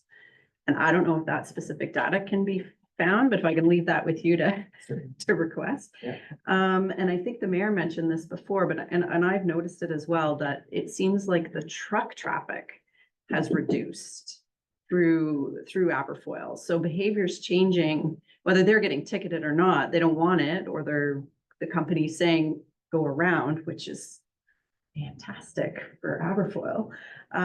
So again, I don't know if that data can be collected at all, but just knowing truck counts before and after, whether that's just through your county, whether Black Hat, data before and after, but maybe that's something, it'd be interesting to know if the truck traffic's been reduced since you've implemented that. I don't think I have any other questions, but thanks for coming today. That was really great review. Skoda? Yeah, thank you again. I wanted to just ask, so I'm pretty sure I know the answer to this, but I feel like we've received a little bit of conflicting information about automatic speed enforcement and where it can and can't be placed. I think it was through one of the vendors that came and presented. I'm sure that they had said that it doesn't necessarily need to be in a community safety zone, but everything else I'm hearing is that, yes, in fact, it does. And I guess I just want to clarify once and for all. Is it only in school zones and established community safety zones that the automatic safety enforcement can be put into place? Yes, so yeah, the community safety zones and school zones. What we have done in the county is we've changed our school zones to be community safety zones, because school zones are restricted in their limits. So by converting that to a community safety zone, we have the flexibility to, if we want to, increase the limit. So, but it is, just to answer your question, it is those two areas only. So I know that the automated speed enforcement it's just begun, and it will be really interesting to see, over time if traffic behavior, driver behaviors change, which is really the ultimate goal. But I guess looking into the future, do you think that there is opportunity that being able to put those automatic speed enforcement cameras in non-community safety zones is an option? And I guess to frame that question, so we have roads in the township that, you know, we've seen through our annual OPP reports that have speeding issues on them and require this continued enhanced enforcement. But given the rural nature, there's no sidewalks, there's no, you know, criteria that would allow it to become a community safety zone. It wouldn't meet that scoring requirement. But there still might be a significant safety risk for speeding there. And I'm just wondering, like, do you think that it's worth advocating for allowing these kind of speed enforcement cameras outside of community safety zones? Or is there a reason why the province is specifically only allowing it in those areas? Just throwing it out there. Right. Like, how can we use this tool to help in other areas that might not qualify for the community safety zone? I don't truly have the background as to why the province chose those two areas. I suppose it was to limit it to where there are the most vulnerable users. Since there is a lot of automated speed enforcement systems in place in Ontario now in some of the large regions, I'm not sure that those discussions are happening with the province, but perhaps they are. Can I help? Yeah. It would be easier to create community safety zones under our own criteria. Because as it was stated from Dawn earlier, we don't have to mimic Yeah. theirs. Then it would be to lobby the province to change the rules around ASE. Yeah, fair. So in theory, we could create a community safety zone on any stretch of the road by notice of motion, go through some rigmarole and put it in place in a very short timeline. So it'll all come down to what you want to make the criteria. So. Mr. Mayor, City of Cambridge did pass a motion to expand the SE, and we supported that motion. They sent to the province and we supported it at this council meeting. In other words, trying to get around this community safety zone, but I feel, given that where we are right now, just reconfiguring a road to a community safety zone is the best option. Most easiest way. But Yeah, and I do agree. I guess I don't fully understand the rationale of why it's limited to only those areas, but I mean. it's Do you know my perspective? Sure. Everybody loves my perspective. It's like, no. Just politically, if you're allowing voters to be ticketed by cameras, you know, I would, as the province, I would be concerned that this would just spread through the province and be this massive political issue. So if you restrict it to the most vulnerable areas, it's a less political issue. I remember the photo radar days, vans sitting on the side of the road. I don't even, does anybody in the room remember how long that lasted? A year maybe? Right? You would know. I got caught a couple of. So I think it was they knew it was wanted by municipalities, give them some, but didn't want it to go too far. That's a way to restrict it. Yeah, and I guess I would worry about that same thing as just all of a sudden now there's community safety zones everywhere that aren't necessarily one. So, yeah, it's just discussion purposes. Sure. And then the last question I was just curious about is the, and actually maybe you're not allowed to disclose this, but I'm gonna ask it anyway. The automatic speed enforcement, is it strictly monetary penalties, or is there demerit points associated with it as well? there's no demerit points. It's truly just sent to the vehicle owner. So because the speed enforcement cannot pick up who the driver is. Right. So that's why there's no demerit points to the driver, so it goes to the vehicle owner. So really, if someone's getting a ticket for speeding, they're speeding, they're actually getting off lighter because they're not getting the associated demerit point they would otherwise. Okay, thank you very much. All right, thanks again for the presentation. I have a few questions here, so been asked. Firstly, the Roads Master Action Plan, that was a tremendous amount of work. I believe I was on the roads committee when we did that, so it came off the tongue pretty easily, but you guys did a ton of work, and you know, I'm thankful it's in place, but it was a lot of work. But the road safety designs, and I hope I'm not misspeaking here, but Lake Road reconstruction, was that not a first for the county to, you know, change their design criteria for reconstruction of a road? My understanding is it's a little narrower, you know, support slower traffic. So if you just speak to that a little bit, because if I'm correct, one wasn't the first, it was very much so in the beginning of that, you know, decision-making. And I think it was wonderful for that area. Yeah, so that was a direct recommendation from the Roadmaster Action Plan to address speeding in that area, to do that type of design. We did work in Rockwood on Harris Street that is very similar. Actually, that was probably before we did the Master Action Plan, and you know, the consultant said that that's the type of thing that you should be doing. So that was good to get that confirmed. What we did on Lake Road there, yeah, that's the type of geometric design that we feel is appropriate for a county road, because it does have to function to move traffic. I mean, the county road system is the arterial road network, so there is a need to have traffic on those roads, but the idea to manage the speed of that traffic, you can, yeah, narrow lanes, pedestrian crosswalks, I think help. In that particular case, just putting in the T intersection and having a slip around lane. Yes, I'll say that was the first out of the action plan. So that's the type of work we would look to do in other locations. And it's been successful even in the speed reduction. It was recent, we had an updated Black Cat deployment, and people are driving slower in the slow area, and so that's good news. And it looks wonderful down there.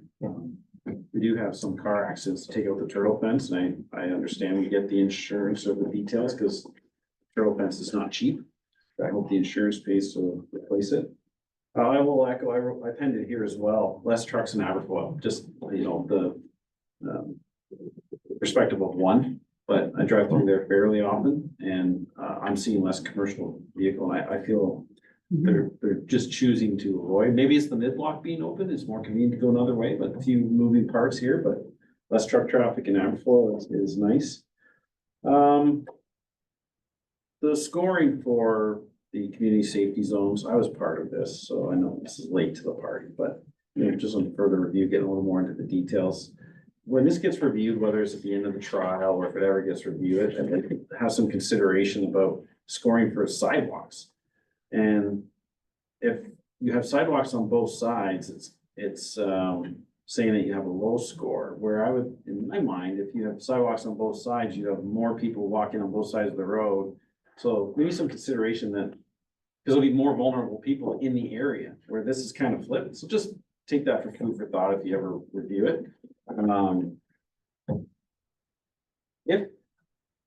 If the township, so at the end of the day, the idea is to change behavior, right? Nobody wants to get money out of people who walk. That's always difficult, right? And if the township were to participate, one idea that was kicked around was, you know, now this is before I knew they were mounted on poles, but you know, boxes that had cameras, but you never knew if the camera was there. Can the, you know, is that an option with this, that, you know, you have these community safety zones that could have a camera in it instead of always having a camera, or can you speak to that? Yes, so through some of the presentations from the vendors, I mean, they did show that there are options, you know, whether you have fixed cameras in places or mobile ones that you move around to different locations. What we've gone with is a fixed camera location for the trial here. So I believe that is an option, I'd have to look or depending on the vendor, because there is that signage issue that, you're supposed to tell people when the cameras are coming and when the cameras are in use. Right, so you're Whether not you supposed to have, move it. yes, Can't have a fake so one. going to a mobile or like moving cameras around, that has a lot of, I'll say, staffing and logistical issues of like, okay, make sure you got the 90-day sign up and you get it in place and Right, hit those dates. I mean, that's what I believe has been done in a number of municipalities, so it can be done, but, No, I Having- understand what you're saying. So if you Yeah. move it within your municipality for it to be my opinion now, is that you would have to repost it every time you move the sign for 90 days. You can't just move the camera. So that would be just for council when we're looking at it. Because at the end of the day, everybody just wants people to slow down. They don't want to ticket them. So, a dummy box is ideal in the, high level, simple terms, because hey, they'll think there's a camera there, they'll slow down, mission accomplished. But it's logistically, it's just too problematic. So that's fine. It's Yeah. good. It's just good to know. Yeah. Oh, I've mentioned this at the county level and additional signage for community safety, or correction, ASE. And the answer I always receive, and that may not be from you too, sorry, Tosh, you're getting your can fodder here. Is that, well, there's regulatory signs. And whenever I mention additional signs, bigger, yellow, purple, pink, whatever it may be, in my mind, the regulatory signs can stay, or they have to stay. We don't know that they have to stay. But if the goal is to change behavior, if there's additional signage to the regulatory, not replacement of the regulatory signs, because that's gonna get the person from out of town driving into our community that doesn't know it's there, isn't on Waze or something like that in their car. If there's a big bright green sign that says you are entering an automated speed enforcement zone, that may get their attention. So just something to consider as well after the pilot. That's my feedback. there's a report coming. Oh, is there? There you go.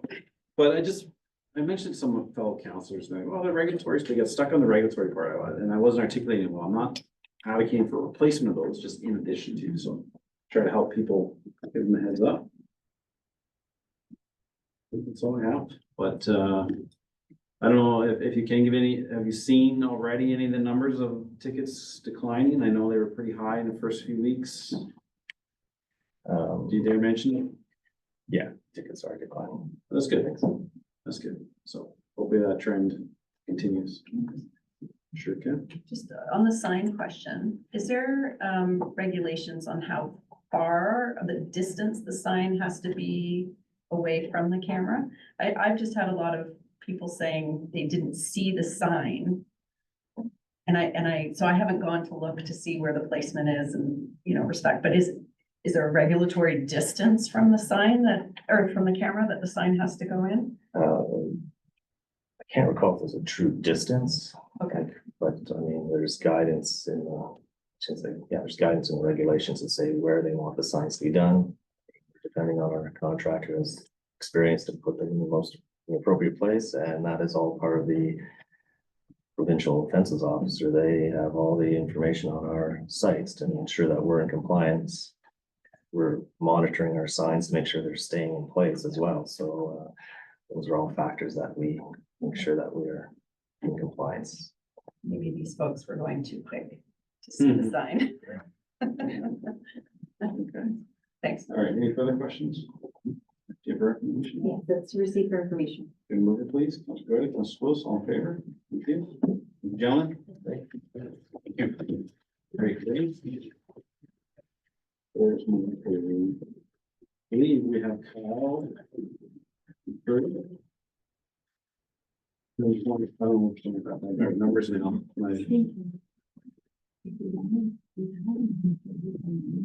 Oh, And so far talking 10.5. is that relays? Sure, we'll do Yeah. 10.5 first. Okay. And that one. Okay. Is Chris coming down or is who's this?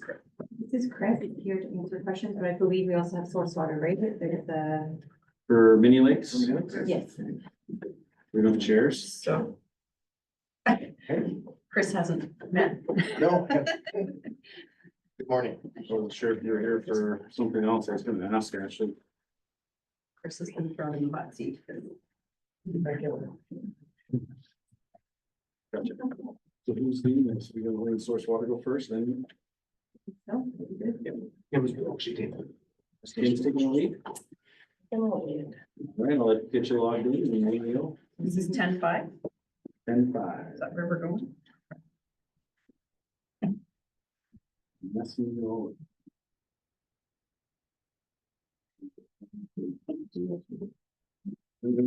Okay, so, yes, so the Mini Lakes, community has applied for a permit to take water to amend their current, permit to bring two replacement wells online. The Ontario Clean Water Agency had just noticed a decline in productivity and had recommended new wells. So, that's kind of the background, on the reason for the amendment. Angie kind of completed a technical review and we'll be able to speak to that. But we essentially provided two main comments to the province on the permit. So the first was to have the water taking report that's required by the permit to be sent to the township as well for their review. And then the second is to implement a water conservation and efficiency program that would be used during like a low water response. So periods of drought, just to have residents essentially reduce their water use during drought periods. That's essentially it. Perfect. Chris, did you want to add anything? No. No, Monday I was asked to come here because Judy's in Cuba. And I was going to spend this morning doing research to find out exactly what you were asking for. And to my surprise, the council meeting is now, not at 7 o'clock that I thought it might be. So I'm here to answer any questions that you may have, any specific questions. And if I can't update you on what you want, I will find the answers for you and get them to you as soon as I can. Sounds good. We are proceeding with our projects to update the wastewater system. We were talking about the wells yesterday, permits to take the water and all that kind of stuff. We're a little slow now because things are frozen and cold, right? So we were talking about that yesterday, and we're moving along. I'm not sure how much more of an update you would like, Let's see where it goes. Okay. All right, Councilor Lewis. No, I really don't have any questions. It's pretty straightforward. It's, New Lelson, our hydrologist, and just put it together, a good report, a series of recommendations, and there nothing, outstanding. Those recommendations seem cookie cutter, request, all approve it. I'm good. Thank you. Just a question. The recommendation was to kind of create we called it efficiency conservation sort of policy. What currently is the low water process? Because I feel like anyway, I'll let you answer that if you know. Sure, through you, Mr. Mayor. I'm not sure what Mini Lakes currently has in place. And Christine? I believe as you come in the gates, Yeah. there's a sign there that says water level 3 blue or whatever it is. So the signs are changed. Okay. And if it is low water, I remember last summer, the numbers changed. So it's a 2 or whatever it happens to be at the time. And it's there for everybody to see as we come through. And I do believe we send out messages from the board to say, hey, you know, please, the water levels are low, please conserve. Be careful what you use. So that would be monitored by the conservation authority then, like giving that notification and asking that reduction? Yeah, like the GRCA is the GRCA. one that sort of notifies that we're in low water conditions. Yeah. And what level it is. I'm just curious if we can ever get a number, like, do we know what the reduction is when the ask has gone in? Like with some of the big water takers, we kind of get that reporting and we get to see and then request that they do more.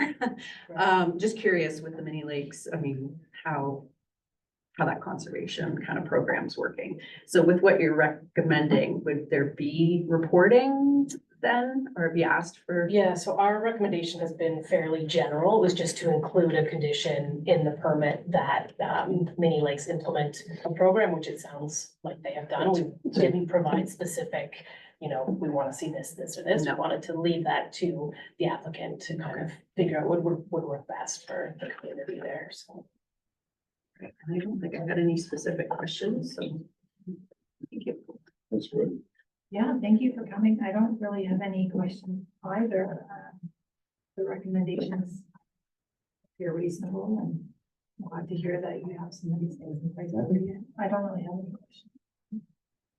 No, the only concern, if it is a concern, is that the low water reduction, wouldn't it be dependent on the type of well? So let's use Blue Prairie, Nestle, whatever they're considered now.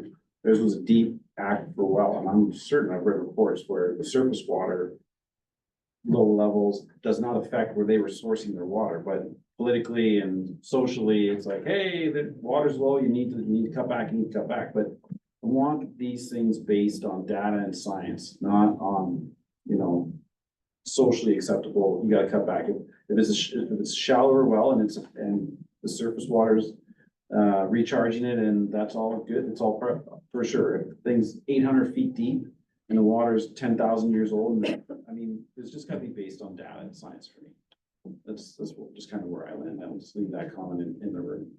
Yeah. The new wells are much deeper. Yeah. They should. Okay, they work. Good recommendation. It's to receive for information. Quick, see? You waited longer in your seat, that's. what- Yeah, I know. But it's fun. I can guarantee you from your last guest, there's at least one car that goes slower down. Yeah, you. At least one. And I know the process. Uh-oh. Councilor Goyer, second it. Okay, all in favor? It's carried. Thank you. Thanks, Thanks. Chris. All right, you guys aren't going anywhere. Oh, you're gonna let them out.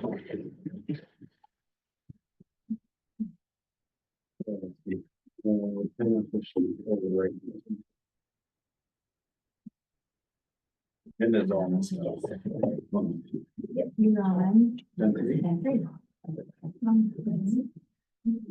Apologies.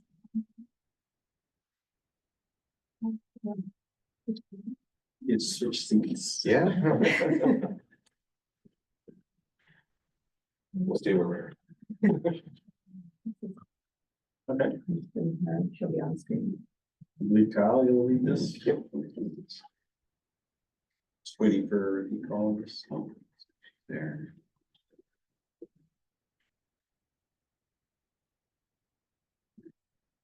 Thank you, Mr. Mayor, members of council. Pleased to present to you a report, follow-up from our last presentation to council around the Glen Christie quarry, permit to take water. If council recalls, there was some questions and a resolution passed related to specifically the NSRI report that had not been received when we were here last. It has now since been received, and our consultants, our consulting hydrogeologist and consulting ecologist have provided comments, and I'll turn it over to Angie and then Cheryl Ann to just walk you through what those comments were and then take any questions. Thanks, Kyle. So we had previously discussed comments on the permit to take water report. There were new comments in mid-February based on the ecology report that we received later. So just from a hydrogeological perspective, Cheryl will speak to the ecology side.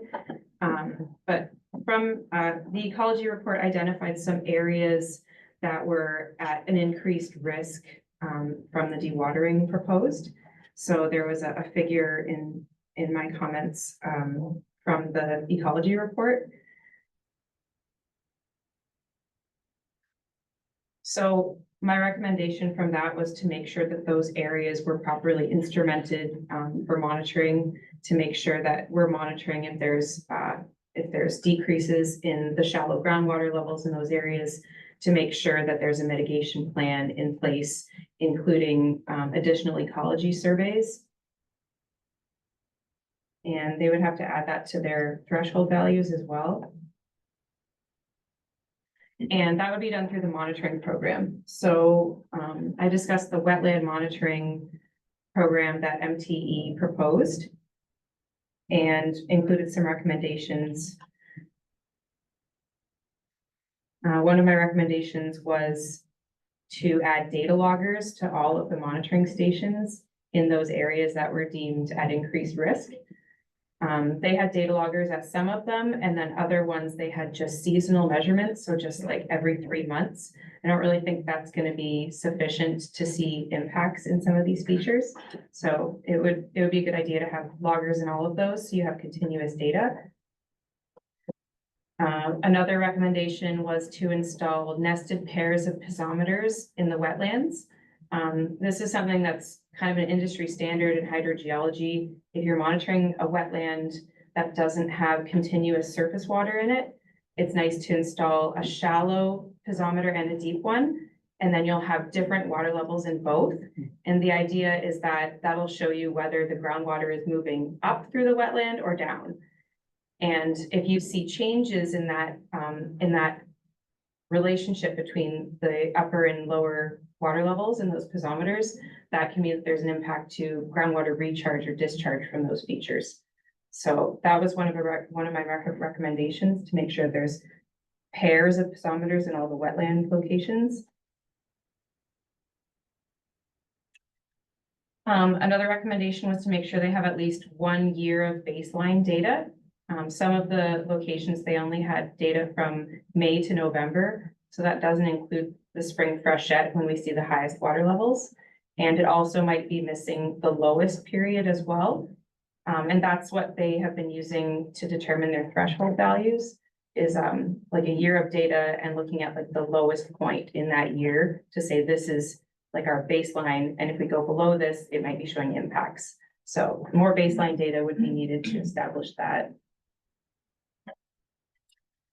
Also, I discussed the tributaries that they had identified in the ecology report as at an increased risk from the dewatering.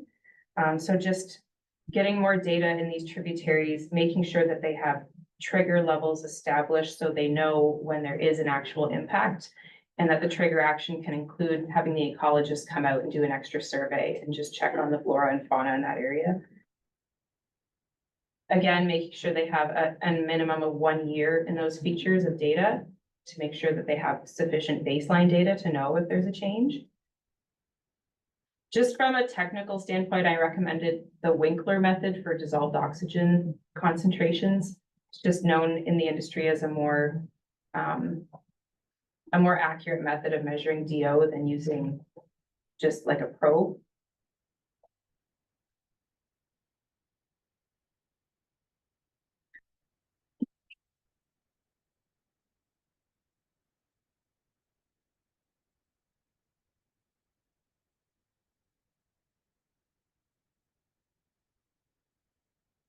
Okay, and then getting into the Speed River, where they're planning to discharge all of the water until they implement a mitigation plan.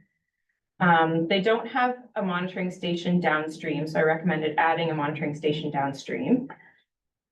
Also having a minimum of 1 year of flows, water levels, temperature, and water quality in the Speed River, so that they know if there's impacts. And then another thing that we had discussed was having DFO review everything. So DFO had provided a letter, or the proponent provided a letter from DFO that was dated before these reports came out. So we're not sure if DFO had a chance to review the updated report. So the permit to take water hydrogeology report and the ecology report. And I think that's really important to make sure that they've had an opportunity to review those, being that this is a 10-year permit. And one of their comments was to limit dewatering to during a certain fish window. I know Sherilyn can speak to that with the ecology comments, but obviously it's going to be 10 years of continuous dewatering. So they're not going to be limiting anything to a specific window. It's just going to be continuous. And then the discharge management, I kind of deferred that to the ECA application comments, which I think we'll discuss separately next. Okay, so that's it for me. I'm free to take any questions. Should we just keep going? Yep, and Sherilyn, did you want to touch on any of the comments? Yeah, I can kind of go over a high level of our overarching concerns with the NRSI reports. There were definitely some issues in there in terms of relevant policies. I'm not sure if they just didn't update the report before resubmission. But there's several species at risk, for instance, that have been listed like black ash since they, finalized this report.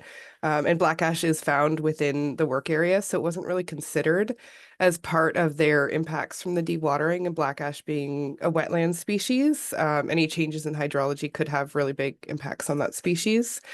They're similar to what Angie said about the DFO. We received the request for information in the LOA after the fact, and it really didn't have any discussion on either the discharge or the potential to discharge to some of these tributaries that are potentially brook trout spawning areas. There were significant issues with the field investigations where they didn't complete the full suite of surveys. They didn't do any kind of spawning surveys whatsoever in terms of brook trout to even identify if brook trout are spawning in those tributaries, while having, a plan to discharge into some of these brook trout tributaries if they notice drawdown effects. So a lot of what DFO received was specific to the permit to take water and didn't really include the details of where they're potentially discharging them, which, while there's two different permits, DFO should be being informed on all aspects and how it might impact fish habitat within the study area. Some of our other concerns were that the wetlands were not delineated appropriately, which means that there's potentially areas where they are not monitoring for impacts to wetlands. They did not have GRCA or, revise the wetland limits anywhere within the study area. And, based on the ELC, there are areas that could fall under a wetland designation and should also be considered as, part of their long-term monitoring. In terms of the field investigation, one of the really glaring ones is they didn't do spring amphibian surveys, but they've then put in, monitoring locations as part of their long-term monitoring, which don't reflect necessarily where there's amphibian habitat on the site because they only did 2 of the 3 studies. And vernal pools are, the most impacted by changes in water levels, and that's the study that they were missing. There was a lack of consideration for changes to terrestrial communities as well. They kind of just really focused on the wetlands and didn't really look at impacts to upland communities where they might support significant wildlife habitat, and changes in water levels can impact vegetation in all types of communities. So I think they need a more rigorous monitoring plan that includes both wetlands and upland communities, not just the wetlands. And then there was kind of a lack of information in terms of how this rock crib where they're sending the discharge was going to be installed, how they were going to protect the habitat that's around where they're planning on putting the rock crib, which is right adjacent to some woodland features. They didn't really describe where they were putting it or how they were going to reduce impacts just from the installation of that feature. And in general, we felt like their cumulative impacts could have been a little bit more broad because of all of the overlapping, zones of influence from the various development within that area. In terms of the monitoring plan, they discussed thresholds without actually identifying any proposed empirical measures as to, when there's been a level of impact from what they are studying. So they're saying, okay, we're going to look at everything, but they didn't really identify what the thresholds were for implementing some kind of response to those changes.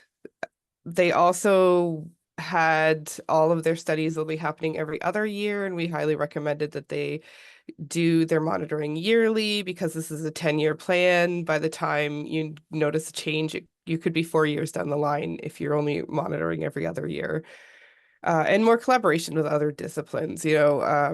one thing we've noticed is that monitoring plans often aren't considering the hydrogeology monitoring plans and making sure that they're corroborating that information, because they do apply to each other and they should be considering it if they're looking at impacts to wetlands, impacts to terrestrial habitat, impacts to, species at risk.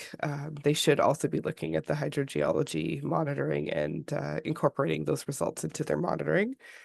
And yeah, I think that's kind of like the overall overarching issues we had with it was just a lack of enough baseline data for the conclusions they were making, not providing enough monitoring locations, not actually assessing for where fish habitat was, discharging to fish habitat potentially, and not including that information in the DFO request for review.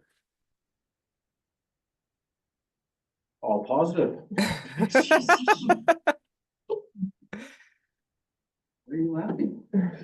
All right, okay, who's next? So that concludes the discussion on the Park State Water, unless you wished us to talk with the ECA in the same. No, that was a lot. Let's do that first. All right, go ahead, Councilor Schultz. There's a lot of serious comments made by both the consultants on this file. How do you see this being played out at the ministry? Yes, through the mayor.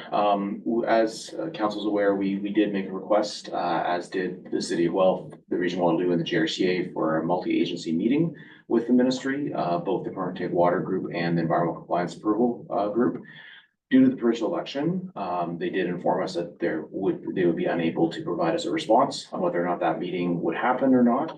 The election's obviously done now. In the 3 days since then, we have not been told whether or not there will or won't be a meeting at this point. We certainly would hope that the ministry would agree to a staff level meeting to discuss with the various agencies, the variety of concerns that have been raised.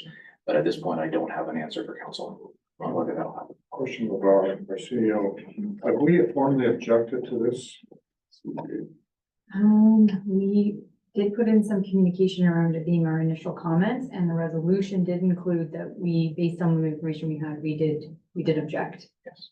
Okay, so, given the fact that we haven't had the meeting, I'd like to, move a motion, when you go around the table again, to reinforce that we object to this, pending the concern that there's no staff meeting, consult the staff, to address the outstanding issues.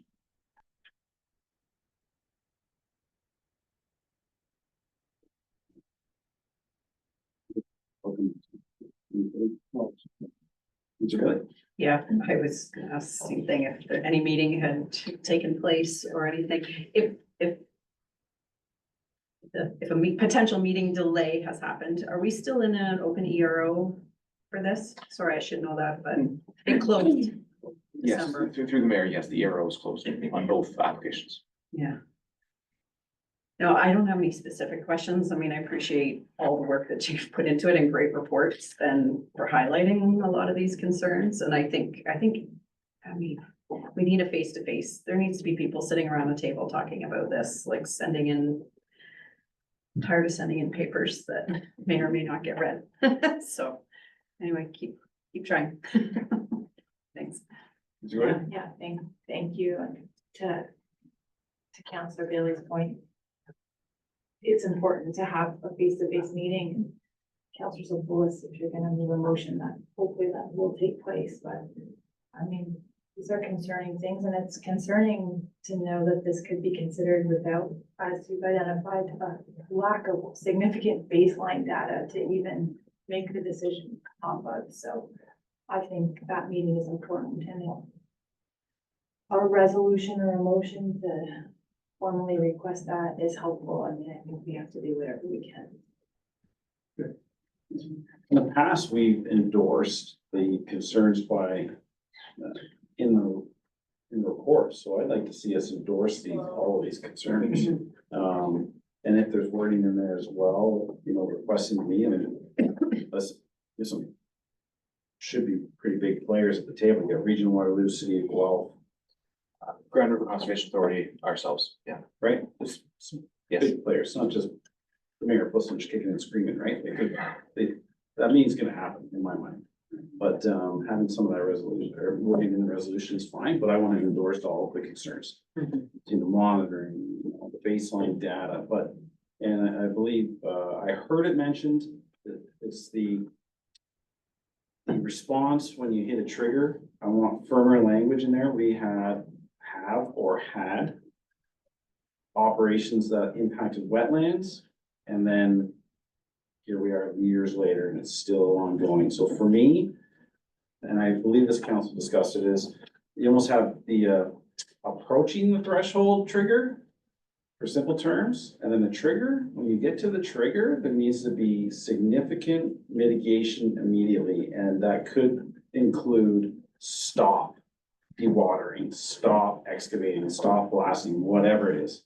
Because that's not what we're seeing. We're saying, oh, yeah, well, it's difference of opinion, so this, so that, and not, you know, so I would like to see very firm requests on the mitigation for when you hit the trigger points, but also, and I feel like we've done this before, this like pre-trigger point is where you start to really look at it and. Does that make sense?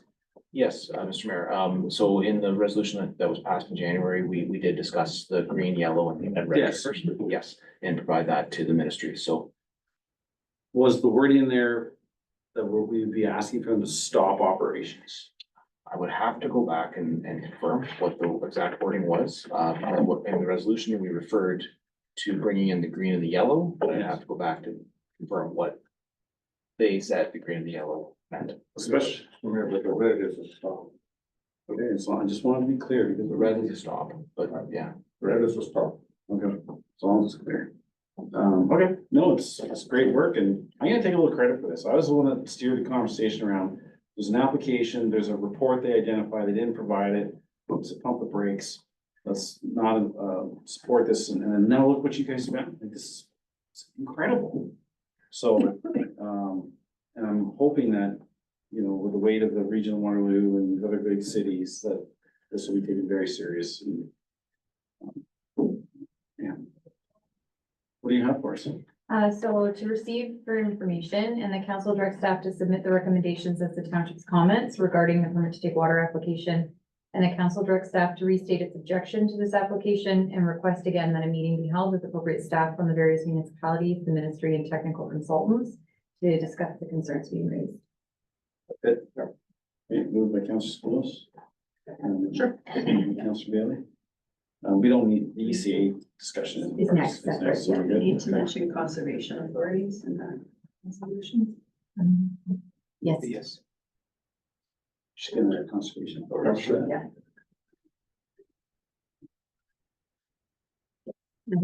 All right. Good question.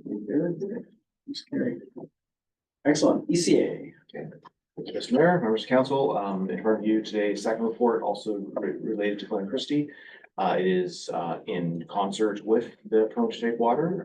So we're pulling the water out, the water must go someplace. So this is the discharge piece of it. So the environmental compliance approval, it is technically deemed as sewage works under the appropriate legislation. So I will turn it over to Angie and Cheryl again to provide the comments. Before I do so, just to provide a bit of context, because this has not been in front of council previously, as we had not received the technical reports on this when we last met with council. So one of the significant drinking water threats within the WPQ is the reduction of groundwater recharge. So of course, when there's a dewatering of groundwater happening, there is groundwater by definition being removed. So one of the recommendations that we made at a staff level during the pre-submission meeting back in September with the applicant was the use of an infiltration gallery or groundwater recharge to help mitigate some of the water that was being removed. So based on provided documentation from the applicant, they are proposing an infiltration gallery will be used only if a red threshold is exceeded, and that the design of the infiltration gallery wasn't completed at this time. We are strongly recommending at a staff level that the ministry require the applicant to design, build, and operate the infiltration gallery regardless of threshold exceedances. This is in direct relation to the significant drinking water threat activity that I mentioned about reduction of groundwater recharge, the operation of an infiltration gallery beginning of the site operation would be a key step in mitigating that threat activity, and in our opinion, should be a requirement for this site and this ECA. And we are requesting that design details be circulated to the municipality for technical review prior to that implementation of the infiltration gallery. There's also a series of recommendations, which I will now turn over to Angie and Cheryl Ann in relating to the design, the groundwater surface water monitoring, and the ecological monitoring. Angie.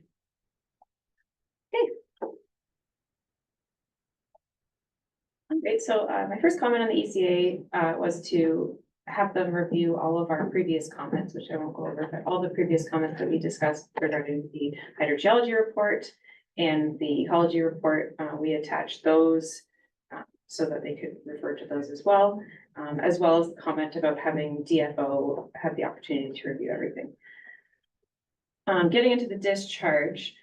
In the hydrogeology report, they discussed discharging some of the water to the upper Quarry Lake. So when they're dewatering the lower lake, as a mitigation measure, discharging it to the upper lake so that it has an opportunity to kind of recharge the upper groundwater aquifer.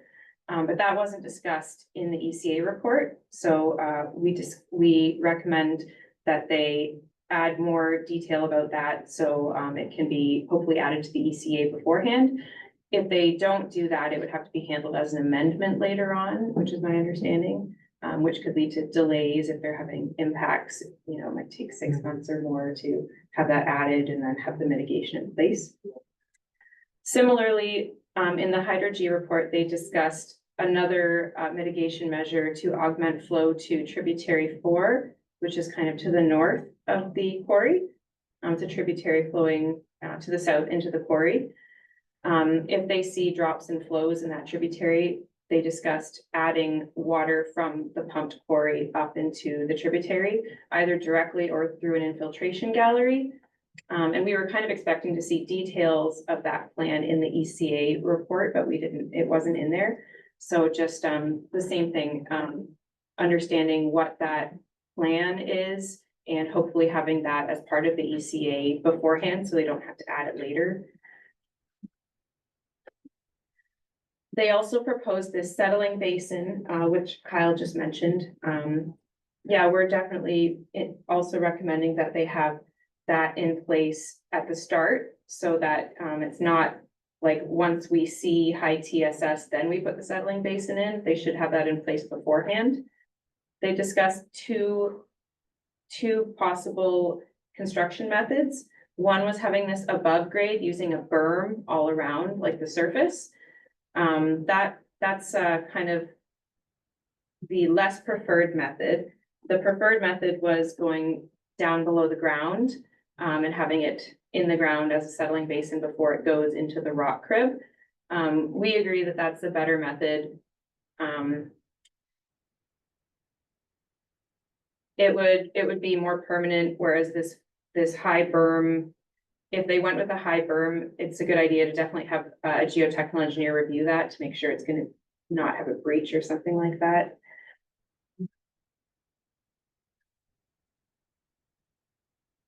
And also regarding the settling basin, that they include details about the clean out of the settling basin and where they're going to deposit that sediment that they clean out. So we don't see, a situation where they're putting all the sediment in a place that, we don't understand where it's going. So just making sure that that's specified and that if they need to update the ARA site plans to include that they do so. The next comments were related to the rock crib. So they had a design of the rock crib in the ECA report. So just making sure that that rock crib had appropriate monitoring along it. So they had proposed taking TSS samples from the point of extraction from the quarry where they're taking the water out. But then it's going to go through this rock crib and kind of flow down into the river. So one of my recommendations was to make sure that that TSS number applied at the point where it's going into the river, not at the point where they're taking out of the quarry, because it could be, eroding, picking up additional sediment as it goes through this rock crib and then through the tributary down into the river.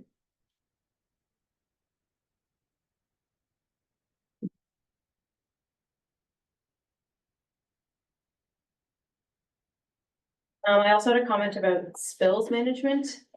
Particularly related to the fact that this site was historically a chemical plant at one point. And they did mention that they thought there was old equipment at the bottom of the quarry.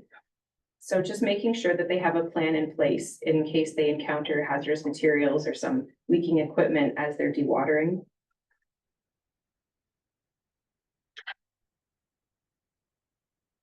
And then my last comment was just related to rehabilitation post-extraction. They did have a rehabilitation plan in the ARA site plans. I thought it wasn't very detailed relating to the location of this rock crib. And they did have an overflow shown on the map on the ARA site plan, but they didn't have any details about that overflow and what that was going to look like. So if they're going to have that rock crib in place permanently, or any kind of like wetland buffer strips or anything, I think it'd be important to show that on the site plan. I think I could turn it over to Cheryl. A lot of our comments are the same because NRSI prepared a report for both permits that was, included in it. The biggest things related to discharge is, as Angie mentioned, this potential to discharge into tributary 4 was probably our biggest concern because they didn't do the baseline studies to determine, where brook trout are spawning in that water course. Brook trout are highly reliant on groundwater upwellings, so just discharging water isn't necessarily going to fix any issues related to dewatering. And they just didn't really talk about the potential impacts of discharging into that tributary at all, of, making sure that the temperatures and all of the quality of that water was going to be okay for the brook trout that are in there. And it was also not included in that DFO request for review. Some of the other things that we noticed was that even in talking about dewatering to the Speed River, that they kind of dismissed it as insignificant based on the hydrogeo assessment, but didn't really talk about, potential for changes in water temperature, chemistry, or sedimentation and those impacts to the Speed River. They just looked at it from, this volume is low in comparison to, what's present, didn't consider those other parts of it. So our biggest concern with discharge is related to fish habitat. So not only, these impacts to tributary 4, but that they can't meet those fisheries timing windows that were noted in their letter of advice from DFO, which is that they shouldn't be, they should be avoiding any work during the fisheries timing windows for the fish species present there. And that's going to be a couple different timing windows because you're going to have, cold water species in the tributaries with your warm water species in the Speed. And if it's continuous discharge, then they can't meet the conditions of the letter of advice. So I feel like there needs to be more communication with DFO, and in my opinion, that they only received a letter of advice and not needing a full authorization kind of speaks to the DFO not having all of the information. Some of the other things that we noted for discharge was, again, that location of that proposed rock crib. It's directly adjacent to some terrestrial features. I believe there's woodland right there, and there was no real discussion on buffers or ESC to avoid impacts to those features during the installation of the rock crib. Everything else was very much the same between the two reports, having threshold triggers, having a complete field investigation for determining monitoring, and having proper empirical measures for these triggers that prompts intervention, and saying what that intervention is. It just kind of says we will have thresholds and then we will, investigate further, but there's no real discussion on the potential to mitigate for those impacts. Okay. That's just close. Okay, I noticed that we have comments that sort of overlap between the permit to take water and this ECA. How is that being managed from us to them type of thing? Do we have a sort of catch-all statement up front, or do we need to make one? Yes, through the mayor. So there are two different departments in the Ministry of Environment so there's one that does the ECA and one that does partake water. So we have been copying the managers of both when we're submitting the comments. so that they are aware that there's comments going into both. And the request about the meeting, the joint meeting has been made to both of those managers as well, so. Okay, so, same question asked before, I have the meeting, same question of our CEO, we've objected already on this one, or is this the first time around? I don't think, I'm gonna be able, this is the first time we're seeing ECA because we didn't have the materials, but I think it is worthwhile to state our objection, whether the ECA is closed or not. Absolutely, I'd like to make a motion to object to it and support the recommendations of staff. Same sort of wording as said before.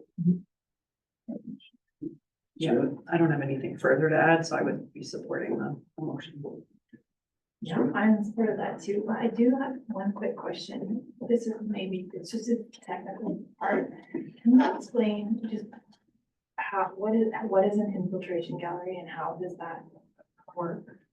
Certainly, through the mayor, I'll maybe lead off and then I'll turn it over to our hydrologist, but the idea would be to take some of the water that's being removed from the lake and to allow it to infiltrate back into the groundwater at another location on the site. So the applicant does own, both the quarry, but also the adjacent Spencer pit, as well, so they do have quite a bit of, land. So the idea would be to actually infiltrate some of that groundwater that's being removed from the lake back into, it would be the shallow groundwater. A corner that would make its way deeper as well, depending on the underlying soil. So it's, yeah, it's essentially in its simplest, the design would probably be more complicated, but it's in simplest kind of concept would be, it could be gravel, it could be perforated pipes, it could be things like that. It is a common, this would be a much larger scale, but it is something common that we do ask for like rooftop runoff from industrial commercial buildings. And in those cases, they're generally gravel surrounded by pipes. In this case, it'd be a much bigger industrial size. And you know, is there anything you want to add to infiltration gallery designs and? Sure, infiltration galleries are becoming really common with engineering controls for reductions in groundwater recharge for developments. For example, if we have a property that's maybe a farm field and you have infiltration existing through the soil into the ground, and then you go and put a parking lot over top of it, you're reducing that by 100%. So a lot of new controls that we're seeing are they're adding an infiltration gallery where they can take roof runoff, which is considered clean, and infiltrate it into the ground with the idea of getting the water balance pre and post to like the same amount of water going back into the ground as was existing. In this case, it's obviously different because they're basing it on reduction in flows in that tributary and possibly the surrounding wetlands as well. So the idea would be taking some of that groundwater from the quarry, moving it up to this infiltration gallery, which would be, I guess, in the wetland or adjacent to the tributary. We don't really have the details, but I think that's the idea. And then the idea would be like recharging some of that shallow groundwater to go back to those features. I just like when they, in their submission, they talked about having that in place only during a red, I think you said. Yes, sir. And your recommendation, you're saying they should be using that all of the time. And I was just like, how is that something that you just turn on and off? Like, isn't that, wouldn't, if you're putting it in, why wouldn't you be using it all the time? So I still don't really understand that part, but. Yeah, through the mayor, I'm wondering if it's maybe a cost piece that they don't want to construct it. They were saying that they wouldn't construct it until. Until they reach a red. then they Exactly, build it. yeah. Oh, okay, I see. But we're suggesting it should be constructed ahead of time, used throughout the Okay, whole okay, life. that makes. You're the grenade in the room. Roselle pit reporting, monitoring, they identified reds, the fish reds in tributaries in that area. And I recall reporting that water coming from the pit entering the creek was above a threshold temperature wise. And, you know, I think their suggestion was move the monitoring station downriver a little further. I have no education on this, but I'm like, no, that doesn't work for me. So, I want to ensure that any monitoring they're doing is not the runoff from Roselle, because it's all in that area. I don't want them taking and using that as their baseline temperature, because that's not the appropriate temperature. Also cross-reference the reds for the fish. The hatcheries, whatever, the nesting, red is a nest, I think, for fish, right? That took me a while to figure that out. The heck is a red? So just make sure we're using that data, because I feel it's in the same area. They need to be responsible for that too. I don't want two people competing, saying, well, it was them, it was us, it was them, it was that, whatever. I'm concerned that the MECP, with all the discussion around the site notes and adding to the ARA site notes, is just gonna be, we don't have authority, we don't have the authority. I would like to see a letter sent to MNR, outline the request for the site note changes for these ECA applications and these permits to take water. That's the best we can do. They may say no, but it's a key component. As well as consideration of, they're getting an ECA and they're gonna be pulling out this silt, sediment, whatever it may be, that the MNR have a maximum rehabilitation amount of material to be placed on that site. What I'm trying to get away from is an infinite amount of material to be placed in an ARA. Right? So that, if the ECA is dependent on sediment being placed in an ARA, that whole site has to have a maximum amount, in my opinion. Right, and they'll just keep building that, so something to digest. I believe that's all I have. Pretty small grenade, but it's a little one. Does that work? Does that make sense? Yes, sure, yeah, well, And if it doesn't, yeah, if you don't, yeah, I'll let you guys digest it. no, certainly, Mr. Mayor, we could pen a letter to MNRF, if council so directs and outline that, and then you bring up a very good point about the two ministries, in terms of, we are discussing quite a few things that are ARA site plan.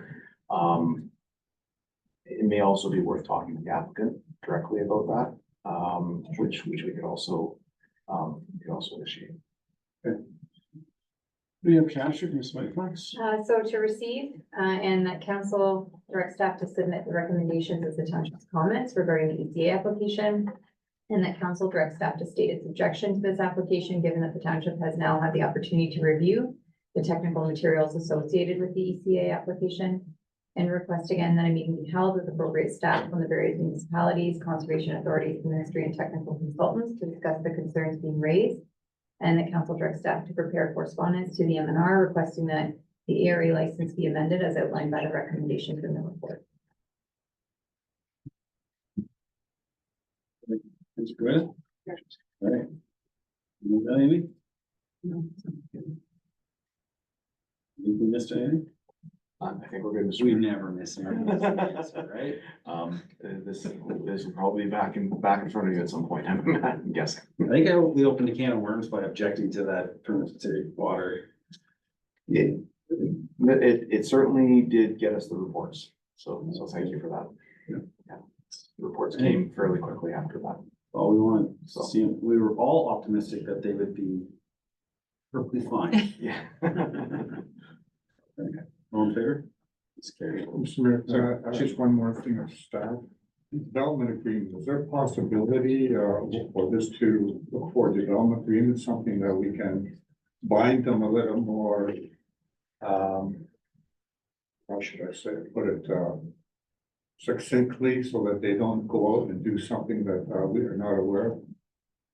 So through Mr. Chair, the development agreements as it relates to the ARA license that we've used in the past, those can be worked through where we see sort of new applications. I'd say it's more difficult where we're seeing amendments. It's a more difficult process. It's not to say that you can't, but they are something where both parties are in agreement to it, versus it's not something that would typically be done, let's say, as a result of the OLT requiring it. So it's something that's agreed upon. So it's usually at that sort of negotiation stage with the applications. With the permits to take water, I don't know if we've seen anything like that in place before with the development agreement, but certainly as it relates to a change to the ARA license, we can keep it in mind to see if it's something that's Yeah, I'm looking at, we're gonna be incurring a lot of consultant costs, and I need to see us continue spending money after money to do something they should be doing correctly the first time. We can take that away. Again, I think we're looking more on the, perhaps not through the MECP's process. I'm not sure that's something we can tackle, but so if we look at sort of the ARA licensing and if we can keep that in mind for sure. Okay, thank you. All good? Is that it? Are you guys here for Waterloo? We have two other. Two hours? Keep it on. Yes, okay. All right. So to the changing gears, through Mr. Mayor and members of council, here to provide council an update on the notice of commencement that we received, township and the county, in regards to the regional Waterloo's water supply strategy update. So if council will recall, this is a process that larger municipalities do go through routinely. The last one with Region Waterloo, I may not have the exact date, but it was 5, 6, 7 years ago, definitely a few years before COVID. So where we're at right now is very much at the beginning of the process. So there was a notice of commencement sent to adjoining municipalities. And what the Region Waterloo is looking to do, and there is a link to their engagement website in the material that you would have received in your agenda package, is they're looking at the planning of the water supply going forward for the next few decades. A lot of what the Regional Waterloo will be doing in this process is really within Regional Waterloo boundaries. A lot of this will be around, say, Kitchener or kind of their western townships and Waterloo and things like that. Where it starts to intersect with our interests and our concerns is when they're starting to look in Cambridge, and possibly in Woolwich, but really they're looking in Cambridge. And so specifically, as we've seen in the past, Wells and Hesper do end up coming over into the well protection areas do end up coming over into the township of Coast Lynch and the county of Wellington. So at this point, it's too early to say where or if there will be new wells in the areas that could potentially have wellhead protection area impacts to our township and our county. So really this purpose of today is just to provide council with a brief update. One of the things, just switching pages in my notes for a second, one of the things to identify to council is this is a municipal class environmental assessment process. So they do have a number of milestones, including public consultation milestones. So the first one that has passed was that initial public consultation meeting in December. Really just, if you did have a chance to look at the materials, really just sort of introducing to the members of their public, where their water comes from, how the municipal system structured, kind of process really oriented. This is a process that goes out to 2027. This is a multi-year process. So there will be multiple points for comments and input from adjoining municipalities, including our municipalities. So we have reached out and had, Kim and I did have a meeting with Regional Waterloo staff that are managing this back in January. They did identify that there will be an exact name of it, but an adjoining municipality, other agency group, that there'll be some regular routine meetings at a staff level with other municipalities that may be, have interest or may be potentially impacted, and other agencies, potentially the conservation authorities. So that hasn't been structured yet in terms of reference, hasn't been set up. We're very early in the process. But I wanted to pass on to council that, Source Water will be sort of managing the interaction there. And then when we get to the point of technical reports, we'll certainly be engaging with our technical consultants to review that. And I'd be happy to answer any questions the council may have. All right, thanks, Scott. I'm good. We're still in the preliminary stages. Once we get to the final strokes, and we'll have questions. Okay.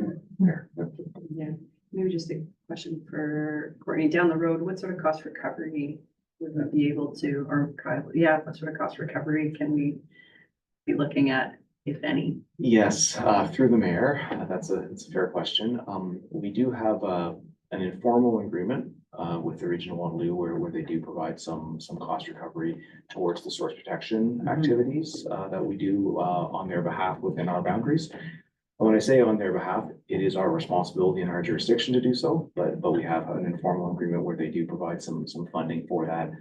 We haven't had discussions in regards to how this impacts that yet, but certainly we can initiate those discussions with them. Direct cost recovery. Yeah, the other piece I would maybe add is that the source water budget is predominantly county funded.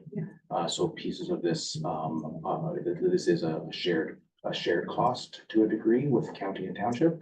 So some of those details do need to be worked out as well in terms of what exactly that looks like in terms of regional contributions and where that hits. Mr. Mayor, to flag some of that and add some money to the budget, so we don't have to. Yeah. Our contribution is pretty small, I believe, but it's still taxpayer money that goes up to the county. So as Kyle stated, you know, we're doing this work because we're mandated to do it to protect their water source. So they should pay. But where we've run into challenges is that we have an agreement with other cities, well, going forward, but there's retroactive payments that haven't been paid. So to me, my statement to Kyle would be tally your costs associated with this starting now, because they may not pay right away, but just to build that, you know, case for the retroactive payment, because all this work is towards that. So I think he's on it. Anyways, but Yeah, thanks for being on you know, no, good. That's good. Yeah, I think they should be paying for those costs, whether, it's work to protect their water. Good recommendation. It's to receive for information. Yeah, move it, please. Mr. Willis, Mr. Goyda, all in favor? You said two, what's the last one? You doing, The annual report. okay, Yeah. oh, it's way back. Okay. Go ahead. No, this one. Oh, no, this one. Okay. Mayor, members of council, pleased to provide you with the 2024 source water protection annual report for the township of Portslade. So the report is here for your information. As council will recall, there are requirements under the Clean Water Act where, although it may not be our water system, as we were just discussing, it is our responsibility and our jurisdiction to enforce the Clean Water Act and implement the Clean Water Act.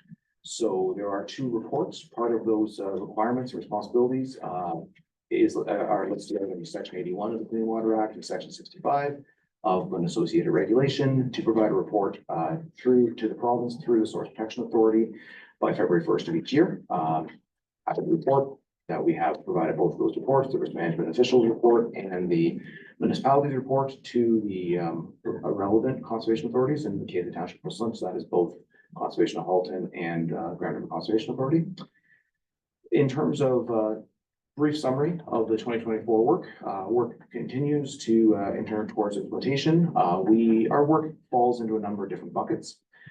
So one of that bucket is one of those buckets are development reviews. So this is support we provide to planning and building staff, both at the township and the county level in regards to applications that come in within wellhead protection areas.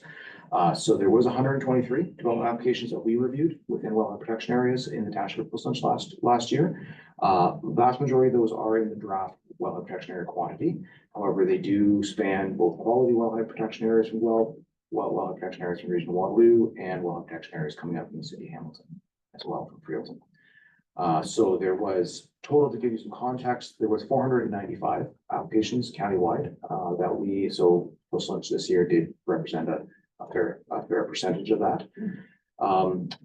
In terms of 5 year, I would like to kind of just look for the actual notes here, but in terms of 5 year averages, this is higher. We have exceeded the 5 year average, both countywide and township. So, and that has been a trend since COVID. We have seen things go up.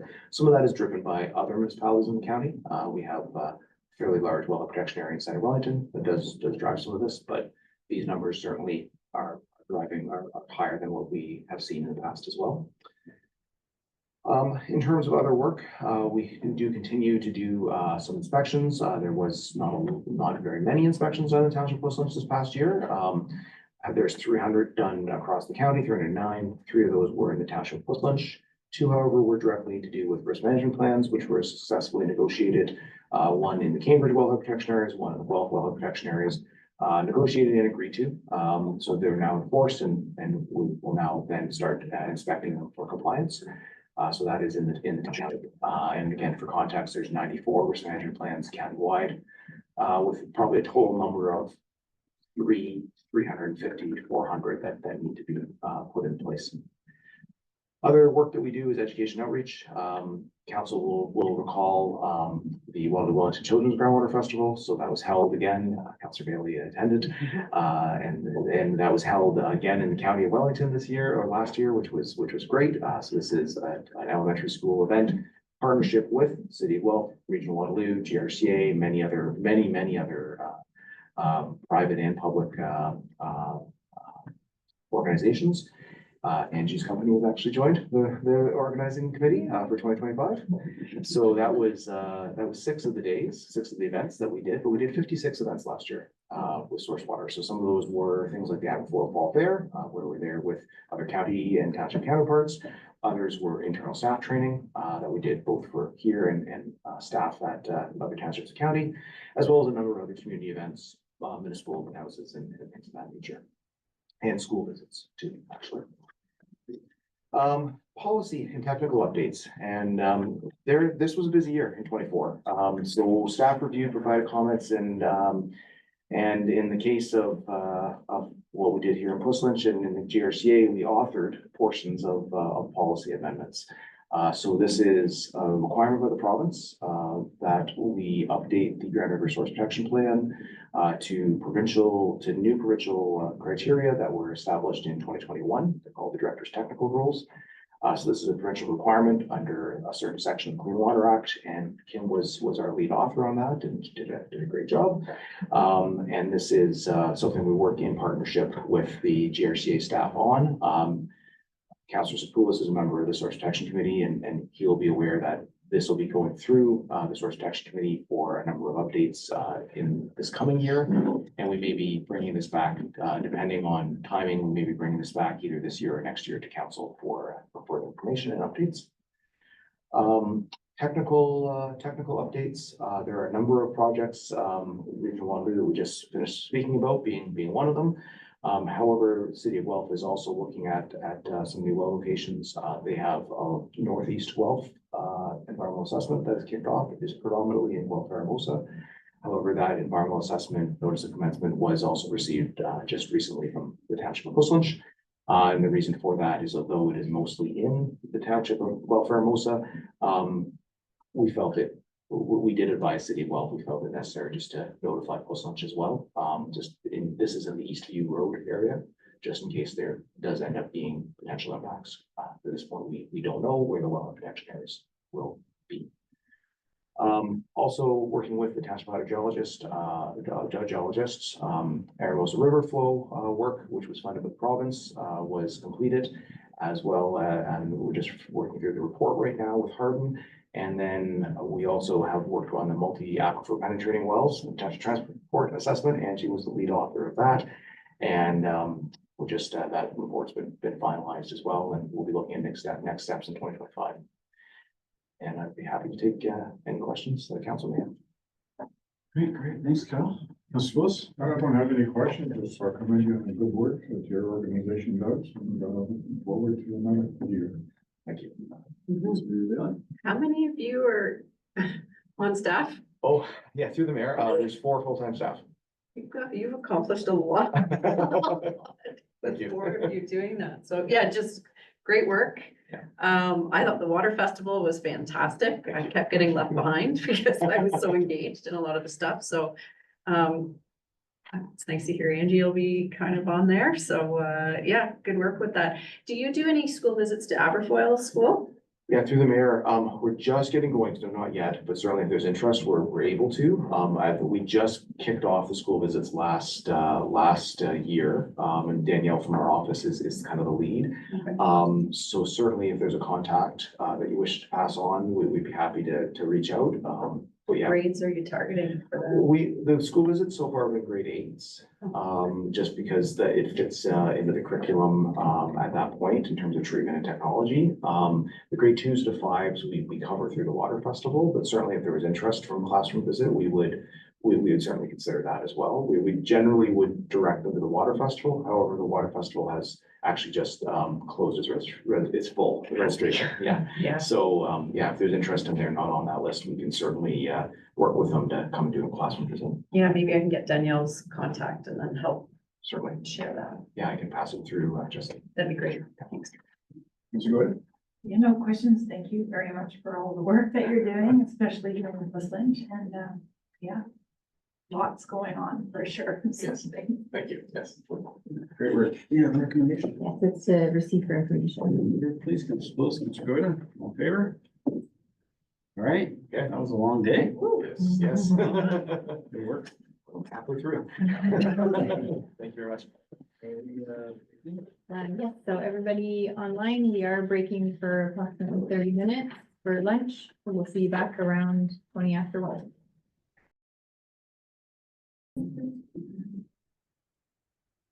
All right, welcome back, everyone. I believe we're on to consent agenda. Swipe box. I'm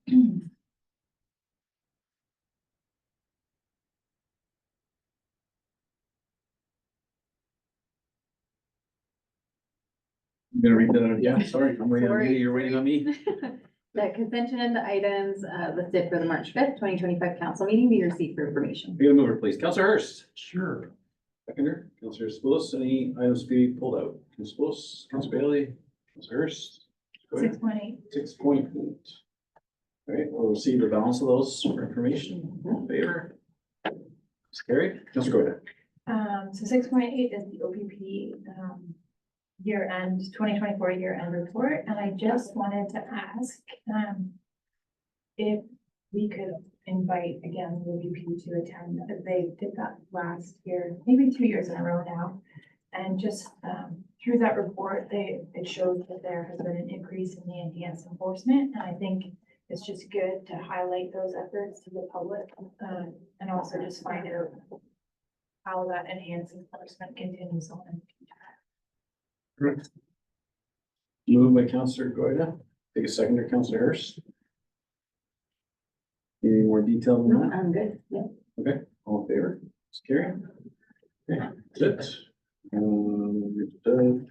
Public meeting, March 5th, 2025 at 7 PM. Public information held in person at the municipal office, 7404 Winton Road 34, and by electronic participation through Zoom regarding the zoning bylaw amendment D14 WDD, part lot 31, concession 8, WDD Main Street Inc., D14 WDD. That's saying WDD a lot. I've declared plenary on that. Councilor Hurst, you're still able to chair that meeting? I am. Okay.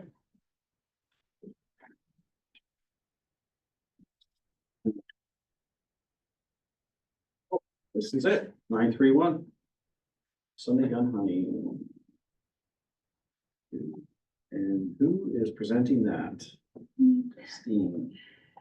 Through you, Mr. Mayor. The purpose of this report is to provide council with the public feedback regarding permissions related to Sunday gun hunting in response to a delegation that was received by council in September of 2024. There were 167 responses to the survey, with 84 being township residents.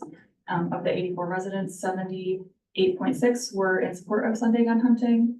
Staff are seeking council's direction to bring the required resolution to implement Sunday gun hunting back for council's consideration at the March 26, 2025 council meeting.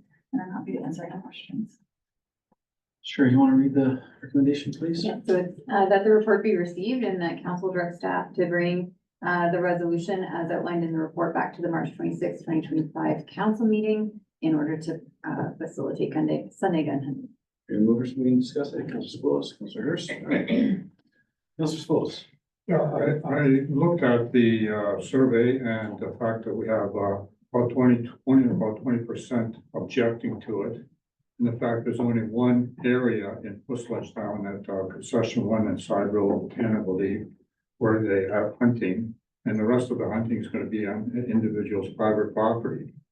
And lastly, if this doesn't work out, after giving it a try for about 6 months, we can also always rescind it. So I'm gonna be supporting the motion to bring it forward. Okay, thank you, Councilor Bowles. Councilor Bailey? All right, thank you. Yeah, I just had a couple clarification questions, maybe for Justine. Can you just confirm the number of Sundays that we are agreeing to? Through you, Mr. Chair, if council were to implement Sunday gun hunting, then it would affect potentially all 52 Sundays in the year. And that's just because while most hunting seasons take place between September and February, there is permissions to hunt skunks and red foxes throughout the entire year. Okay, so I was a little, just unsure when we saw that there was red fox and skunks hunted all year long. I've never heard of people hunting skunks and post lunch, but anyway, so I didn't know if there was opportunity to just say limit this to a certain part of the year or not, but it sounds like it's all or nothing for that. Okay, so thanks for that. And then my other question was just answered. So we can sort of potentially, if we agree to this, it could be almost like a trial session. We could try it for a year or two, and then if there were concerns, we could be sort of rescinding our agreement. Through you, Mr. Chair, staff will reach out to the MNR just to understand what the process would be for potentially opt out in the future, and then we can report back at the March 26th meeting with that as well. Okay. Yeah, I think it's nice to hear that there's a potential to, pull back if there are concerns happening. When I initially looked at the mapping that was provided or online, like right now, it looks like City of Guelph does not allow Sunday gun hunting. Milton, Peel Region, Hamilton, Burlington, parts of Waterloo, and I'm thinking, okay, if all of our surrounding cities are not allowing Sunday gun hunting, are we going to be inundated with it? and I don't feel we're quite set up or prepared for all of that, but anyway, it's good to know that there might be an option to opt out later. I think that's it. I had a lot of other questions. It was great to see the number of participants on our online survey. I mean, we seem to always be wishing that more people reached out. So it was really great to see that report or that report on the number of people that participated, and they weren't all residents, but it was great to see that engagement. So thanks to staff. My last question is there a reason why we can't just be finalizing the resolution today? Why do we need to be bringing it back in March 26th? Through you, Chair, council certainly could choose to pass a resolution today. We just wanted to provide an opportunity for more notice to the public in case there wasn't further feedback, but if the council wanted to, certainly pass the resolution today. My recommendation is that if we seem to be in agreement, then maybe we just get this done and move on, unless they to bring back. So I'll let the rest of the council talk. Councilor Hurst? Yeah, thanks. Just two brief pieces from mine. And then I'm not sure if staff know this or confirm it, but I think before it gets enacted would be important. So any of the public lands where hunting is not permitted. So I guess the inverse is there's one that is type of thing from my perspective, that there's adequate signage indicating that no hunting is permitted. And I think that would make a lot of the apprehension go away really quick. So I guess ultimately that's a request of GRCA and Halton and what have you. So I'll maybe leave that with staff. I'm not sure if that's a question that has been posed yet, but if it hasn't, that might, in my mind, alleviate potential concerns with individuals making the assumption that they can now hunt on public land a given day. The reality is it's not permitted. It's only permitted on that one parcel that was in the brief. If I'm following this correctly. So that's one. I'm not sure if there's an answer just needed. Through you, Mr. Chair, staff did not reach out in terms of asking what signage was currently posted on the properties, but we can certainly follow up and ask if they do have signage posted or if they would be willing to post signage to that effect. I think that would go a long way just to alleviating potential headaches. I guess the other one, in terms of, you know, and I'm supportive of this, and I think the reality is, although to the previous question, potentially 52 Sundays, really, I think we're probably talking deer hunting would be the main one. So we're talking like between gun and archery, maybe combine like 6-8 weeks type of thing total, but I'd have to figure that out. But I think to me, it's more the communication piece. Twofold is, where is it permitted? So in the township, there's really only one property, it's public, that it would be applicable. And on private property, that's ultimately the jurisdiction of the landowner. And if they choose not to have hunting, that's a landowner decision, whether they choose to give anybody permission. So I think as part of a communication package, if this moves forward, I think it would be beneficial to alleviate any issues around what it is and what it's not. To me, that's very narrow when you actually look at the practical realities of it. So that's my 2 cents, but yeah, good job. I think I would echo the comments around the number of, the level of engagement was exceeded my expectations. Thanks. Thank you, Councilor Goya. Thanks. I just have one clarification question. And it is if individuals are hunting on land where they have not been expressly granted permission to do so, I think probably I'm thinking more on private land.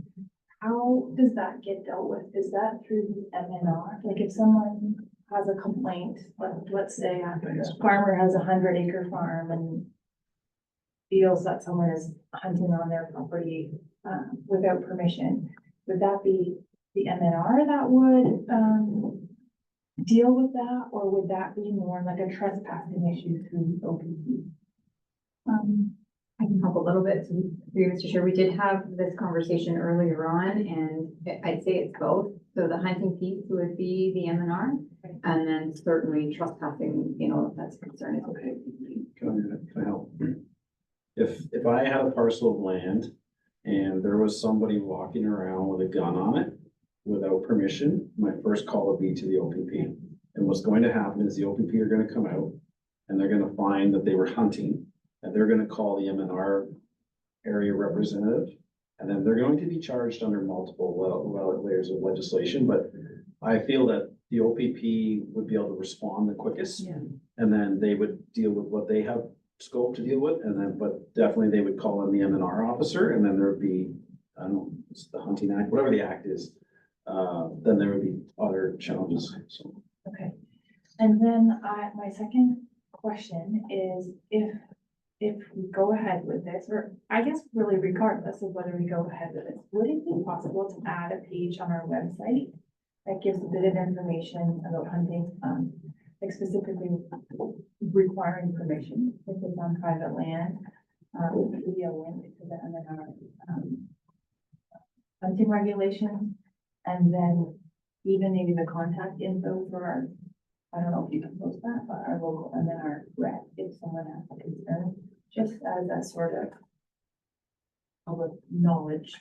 Because there's I mean, I don't really know the ins and outs of the regulations either, just somewhere easy that people can go and.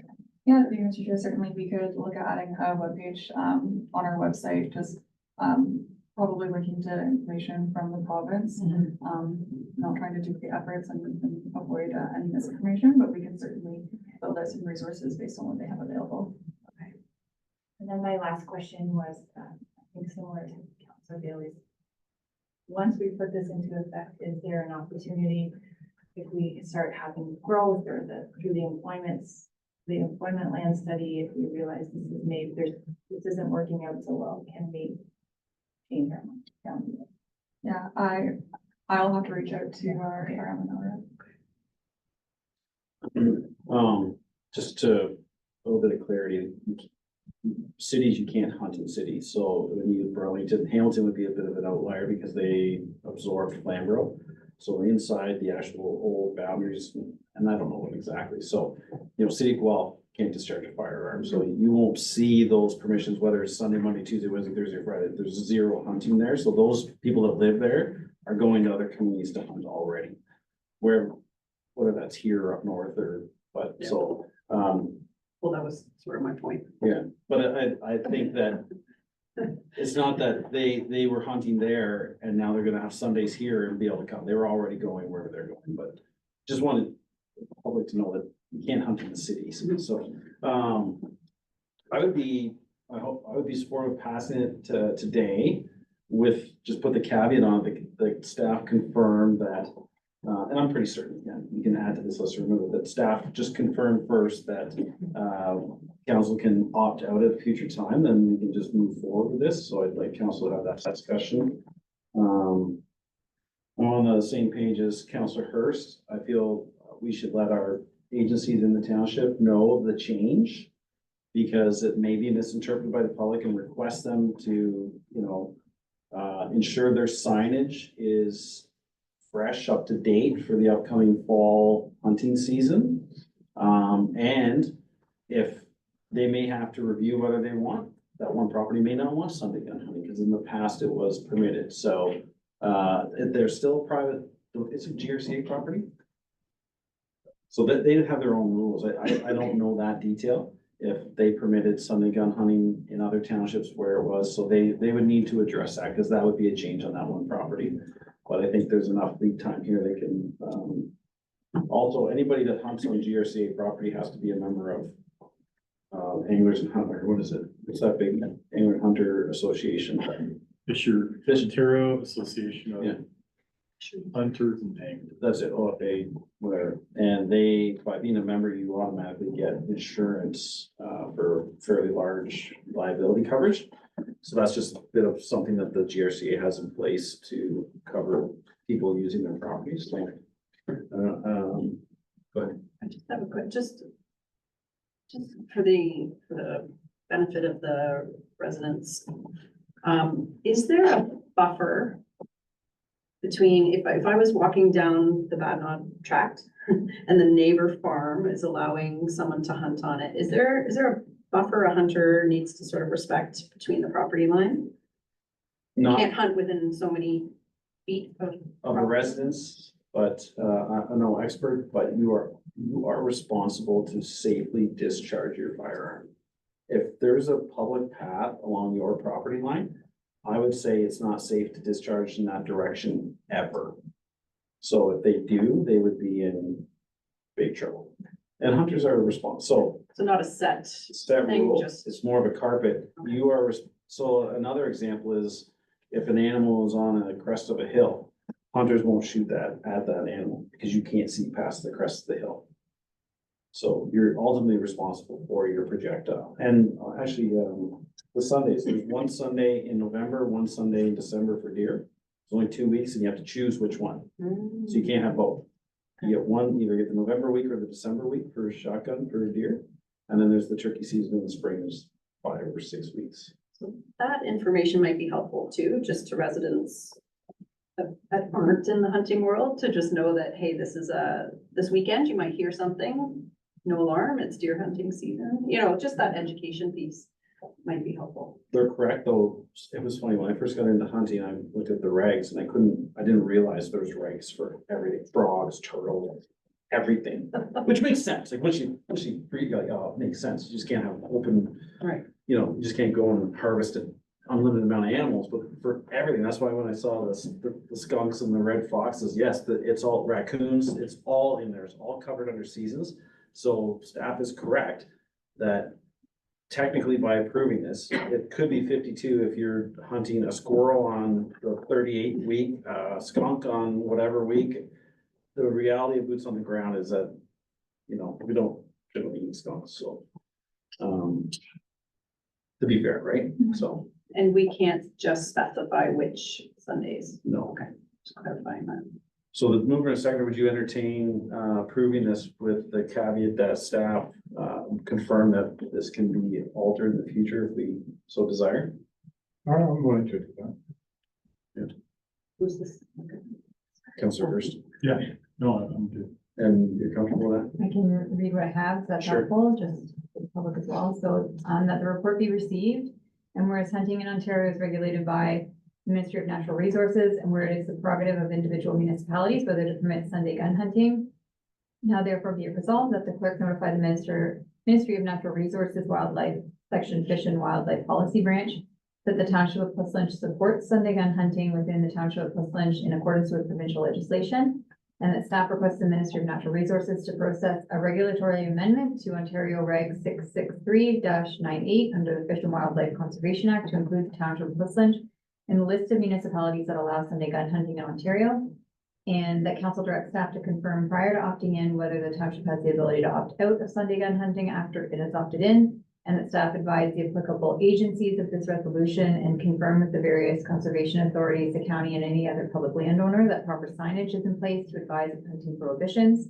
And the council directs staff to develop a web page outlining Sunday gun hunting and linking to relevant information on the MNR website.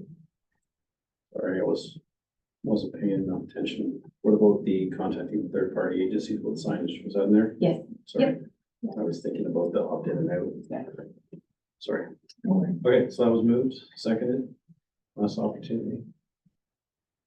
All in favor? All right, that's carried.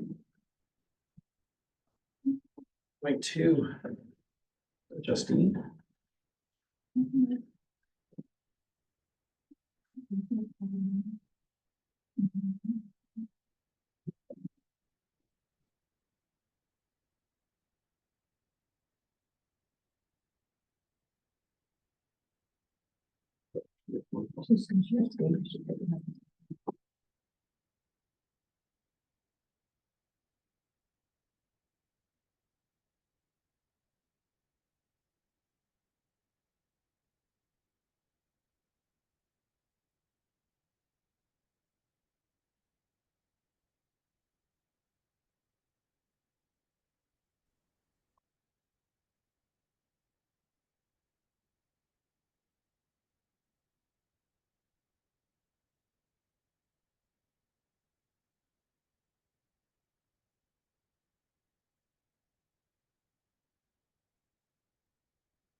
Through you, Mr. Mayor, the purpose of this presentation is just to share with council the proposed election sign bylaw.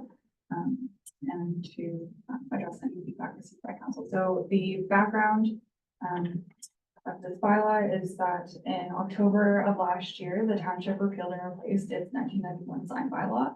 And at that time, it was identified that by staff that a separate bylaw for election signs should be brought forward for council's consideration with respect to the installation of election signs. The purpose of the bylaw is to create clear standards for size and placement requirements of election signs, to establish a timeline for the placement and removal of the signs, to ensure that signs are placed so it doesn't impact community safety or cause adverse effects to neighboring properties, as well as to provide delegated authority to the staff to be able to remove signs that are not placed in accordance with the bylaw. So the approach to the development of this bylaw followed our typical process in terms of our first step was researching local neighboring municipality bylaws, as well as looking at the sections of our original sign bylaw, which addressed election signs.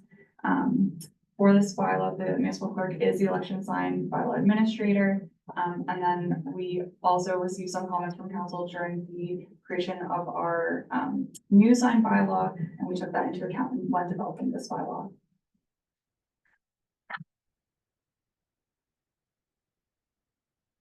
So there's just some key sections of the bylaw that we're looking to review today, as you can see on the slide here, and we'll just jump into the first section. So as I said, the municipal clerk is, or their designate is responsible for the administration of the bylaw. And this bylaw is going to apply to all properties within the township of Plus Lynch. Staff are seeking delegated authority to be able to establish appropriate requirements and guidelines for the bylaw and to ensure compliance with our prohibitions and general provision section. So as I previously mentioned, this includes the ability for staff to be able to remove signs that are placed not in accordance with the bylaw. At this point, we have not contemplated set fines as part of enforcement, so we're just looking for that ability to remove if required. Section 32 is sign type. So election signs are typically going to be temporary signs.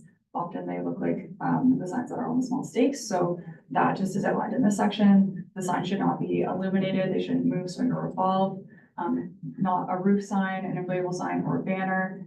They have a limited area, sign area of 1.5 meters. Squared, shouldn't be more than 2 meters tall. They can't interfere with the safe operation of vehicular traffic or interfere with pedestrian safety, and they have to be in a good state of repair. The content of election signs, so they are required to identify who's responsible for the messaging. So it will have to identify the candidate, or if it's a third party sign, identify the third party. If it's a third party sign, there's also additional requirements such as having the contact information. And then, of course, election signs cannot include the township's logo or election logo, crest or seal in the case of municipal election signs. And then they cannot display anything that would be obscene in accordance with the criminal code. They can't display defamatory statements, and they can't use words, symbols, or images that would be degrading or dehumanizing under the Human Rights or Ontario Human Rights Code. Section 3.4 is the timing of election sign placement. So for federal and provincial election signs, they're not permitted to be placed earlier than the writ of the election or by election. And for municipal signs, they can't be placed earlier than 45 days prior to election day in the year of regular election or nomination day for a by-election. For general location, they are permitted in any zone, but as previously mentioned, they can't interfere with the safe movement or visibility for vehicles or pedestrians, and they can't cause any general harm to the public. They can't be located so that they would impede a fire escape or any kind of emergency exit, windows, exhausts, etc. And they cannot be affixed to a tree, pipe, telephone pole, hydro pole, light standard fence, or any other utility infrastructure. For private property, so election signs can only be placed on a private property with permission of the property owner. There is a limit of 1 sign per candidate on private property. Unless there's multiple residential units on property, then it's 1 per residential unit. They have to be placed at least a meter apart. Yes. What if there's a couple living there, one house, and they have different political alignments? One election sign, we can certainly update it at this point to include multiple, but at this point it's contemplated that there would just be 1 per house. For the municipal election, because there's multiple candidates, you can have multiple candidate signs, but it wasn't anticipated for multiple party signs. See, I don't necessarily want you to rewrite it right now, but I need to digest that because it really could be, you know, I suppose has a different political line. That'd be interesting to see, you know, I don't know, but anyways. No, certainly. And then another suggested change that came through the council questions was to include a section related to noting that signs have to be set back at least 1 meter from the street line. That's just worthy of note for suggested amendment for the section of the bylaw. Just had a thought, sorry. Consider 1 sign per political affiliation. Because then you don't end up with 4 signs of the one, that's what you're trying to stop, right? So then you get, okay, you have red, blue, green, orange, yellow, whatever. Yeah. Section 3.7 is location on highways. So they can't be permitted on a roadway. They can't obstruct vehicles or pedestrians, as previously noted. They can't obstruct municipal operations such as snow removal, grass cutting, or maintenance. They cannot be on a highway that's in front of a public property. So that would include township owned properties, county properties, etc. They can't be located on a highway structure, so you couldn't place it on a bridge. as well as, on the island or outside of a roundabout.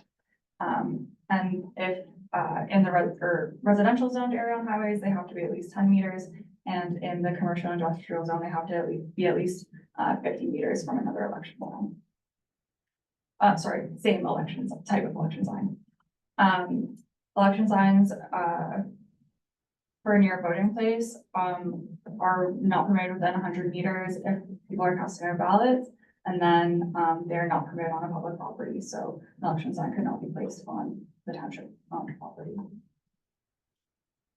Section 10 is related to the removal of election signs, so this states that they have to be removed within 72 hours following election day.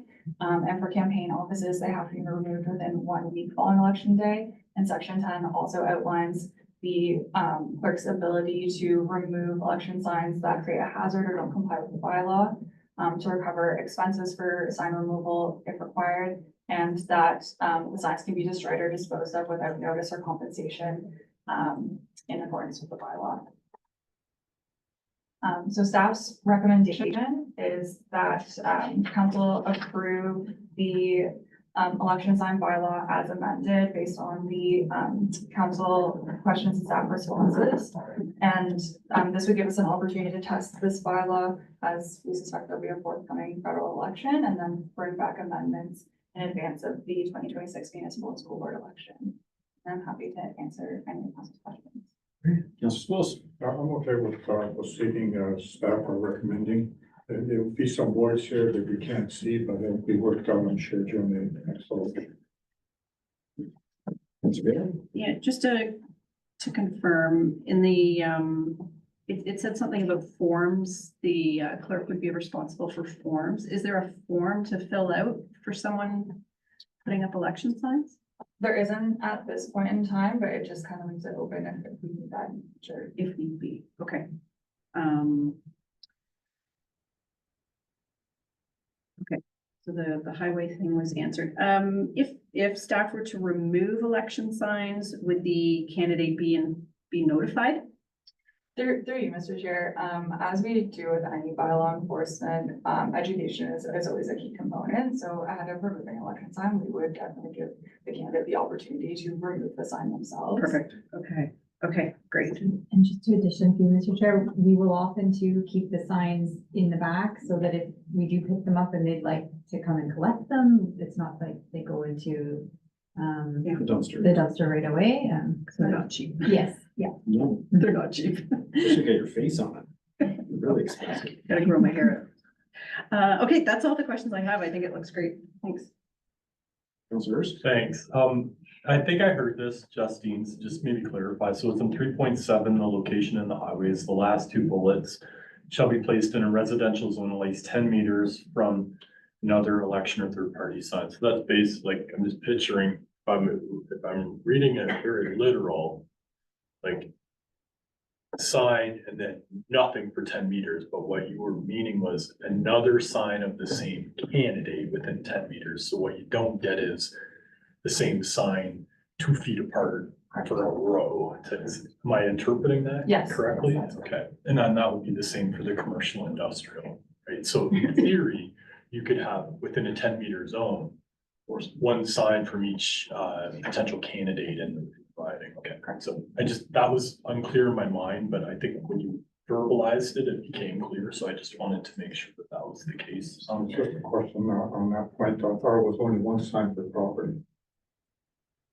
So like. Those are, so, Right. through you, Mr. Chair, Councilor Hurst is referring to, on the highway Okay. versus on, a private property. Okay, fair enough. Yeah, okay, that's good. And I think even, maybe this is more like an implementation question. Have you benchmarked this at all against other municipalities within the riding? I'm sensitive that we don't get into this weird scenario where it's different here than elsewhere. And if you have like, so for instance, say in Wellington, Halton Hills, the riding, what's required for the candidate in one township versus the other becomes inconsistent. And it becomes, I'm just picturing, I really like the idea of like trial running this for a potential federal election, because I think as Councilor Sepula said, some of these blind spots will get teased out, but I think that would be my only other apprehension is if I'm working with a particular candidate, putting up signs in their behalf. And I go a mile north, what is acceptable there and a mile south is different. It becomes just a headache to navigate. So that would be my only other suggestion is, and maybe that's after we go through it, is just to benchmark it against other, especially within the riding areas at the provincial and federal level, because they're kind of the same. Just a thought. Through you, Mr. Chair, with the provincial election, staff did receive correspondence from the parties, seeking kind of what our guidelines were. And so we'll be producing a kind of guide to send to them when those questions come through, but we can certainly, take another look at, which bylaws we did the comparison with. That's helpful, because I think the one sign I did see was tacked to a telephone pole that I saw prior to the election, which in this case would not be a permitted use. Okay, I'm good work on this. I think it's a significant improvement. So, hold on. Yeah, I don't really have anything to add. I think the amendments, based on the comments, look good. I guess I'm just curious, is the intent to, bring this back for council discussion again after the federal election, like sometime in the early stages of 2026, or is it just, like you'll just make suggested improvements and then for approval? We can certainly, if that's council's desire, we can certainly plan to bring it back in early 2026, just based on any feedback that we received through this upcoming federal election. And if council has any additional feedback, kind of through that experience, kind of seeing signs around, that we can collect that and then bring back and report on. I think, a clarification about signs within 10 meters, if it's not explicitly clear that needs to be addressed, not before we enable it here, but it can bring it back, because I just think if somebody else is reading that, they could interpret it, so just trying to make that clear. Can you walk me through how we're protecting our polling station? So we have the polling station is historically the PCC. We have a county road out front. How do we prevent myself running for re-election from I guess the 10-meter thing would kick in, but you know, putting signs out front of a polling station on a county right of way. So through you, Mr. Chair, the way the bylaw has been written, we are given staff authority to enforce the bylaw across the township. So we're including county within that. So with the delegated authority to remove signs, then we would be able to do that. And so as we included, it can't be on public land, and it also can't be on a highway in front of a publicly owned property. And so those are kind of the safeguards that we put in to be able to not have signs in that area in front of the PCC. And that would include across the road, not just the nearest side of the road? So the way the bylaw is written, it is just the abutting highway. So across the road, it would be permitted, but not on the highway directly in front of the property. Okay, but it would still be one sign then, because then you can only have, you get one of your own sign, my signs, every 10 meters. I don't like that. Depending on what the zoning is of the area across the road. I don't like it. I don't think across the road in front of the polling station off limits. That's great. There's a rule that says that you can't have it within 100 meters of the voting place. So would that not apply to the opposite side of the road? Because Yeah. Is it from the property line or is it from the? It is yes, it is for public Okay, business. so- It's property line, correct. So across the roads out. Okay, good. Thank you. Now, our other polling station, I think had private property across the road. It's 100 meters, it gets it the far side of Yes, the road. the 100 meters would trump the public or the private property. Okay. Okay. The other thing I penned is, and it's probably in the package, but included in the package to candidates when they sign up. If you could, I'm thinking specifically around the polling stations and maybe even mini lakes. You know, where you have that communal exit. Anyway, some information to people that are running, you know, here's the new rules. You can do that in the package, in 26, that would just help me with some compliance and a little less work, throw something together. But I think it's a good job. Can I just add a bill just to that comment, in an election package, what might be a valuable resource is just a map shot, an overhead. Like on Google Earth, you can make a radius circle really quick at 100 meters so that there's a visual, right? So I'm just picturing the PCC, if that's where the polling station is going to be, presumably. Circle. Yeah. So then as a candidate, you have an incredibly clear understanding that there is a sign on the inside of that circle. You'll go. I would even, I would say, yes, I agree. Visuals are good. Dear Mr. Chair, we can certainly include visuals as well. Great. Ready? You don't have anything else? Do we have yeah, the red, the Yeah. 3 times red? So the council received the report and the council gave 3 readings to bylaw 2025-038 as amended, being a bylaw to manage and regulate election signs in the township. And council direct staff to report back on the administration of the bylaw prior to the 2026 municipal and school board election. All right, move in place, Councilor Spillis, Councilor Hurst, all in favor? That's carried. All right, 9.3.3. Through you, Mr. Chair, the purpose of this report is to provide council with various updates with respect to council's previous direction. So included in this report is the Lancey Pit 2024 acoustical audit report. So this was requested as part of council's review of the 2024 compliance assessment reports. Also included in this report is the 2024 PQA pit acoustical audit report. There's also an update from staff regarding initial consultation with MTO regarding the closure of concession 1 at Highway 6. And finally, there's a section of the report that just addresses a council question raised, I believe it was at our December meeting with respect to OREG 299-19 with respect to additional residential units. And then we'll have the concern question. That's one that gives me a heartburn is a closure of concession 1 and Highway 6. My understanding was that the province was going to provide a light at that intersection if we close. And now it seems to me that they're saying, oh, well, it's conditional on our traffic count.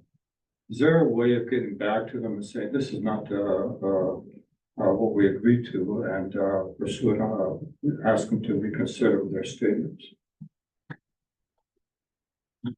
So through Mr. Chair, I think we can have those conversations. I think the tricky part is, through the delegations that we've had with the MTO at the various conferences, and we did have a staff meeting here, a couple staff meetings, they've sort of always been consistent with that it will depend on traffic counts and it will depend on the criteria being met for the traffic light. And so, it's just difficult. I do think the traffic count sort of exercise that we're looking to go through or we're hoping for. I do understand that sort of change. We were thinking we'd get traffic counts sort of with the 2 intersections combined and then see if that would result in necessitating the light, but we can follow up on that part, but I don't think that the closure of the road would guarantee a light. So I think that's where we have to have discussions about what does that process look like. Okay, next question is it something that we can do our own to account the way it is now on both rules and toll with it and see if there is a warrant to justify a light? So through Mr. Chair, we could have that conversation with the MTO. We have to get our engineering firm to do that. We'd want to know what criteria they want to see. And then I don't know, I guess the unknown is, would the MTO accept that? Would they want to do their own analysis? What would that be? We can have that conversation. Let's just stick to the concession 1 thing first, because then we'll go over the other topics in the report now. Councilor Bailey? Yeah, I guess I need to commit to closing up if we weren't gonna be guaranteed a light. But I think for safety, closing up was what our intention was as well. So it was kind of twofold. I mean, you need the counts. Is Mike on here? Kind of thinking. Do you guys know how much it would cost to bring out a traffic counter, and install it at the two locations? I don't know, if our director of public works might be, I don't know if we know the sort of individual cost for that. We could certainly reach out to the firm that did our traffic count as a part of our traffic study that we did recently, but I don't know offhand if we have that information. We could always report back.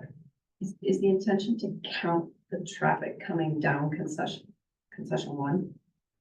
Like, so we don't need to know the traffic at both intersections. We just need to know how much traffic's coming down concession one. Which way's down?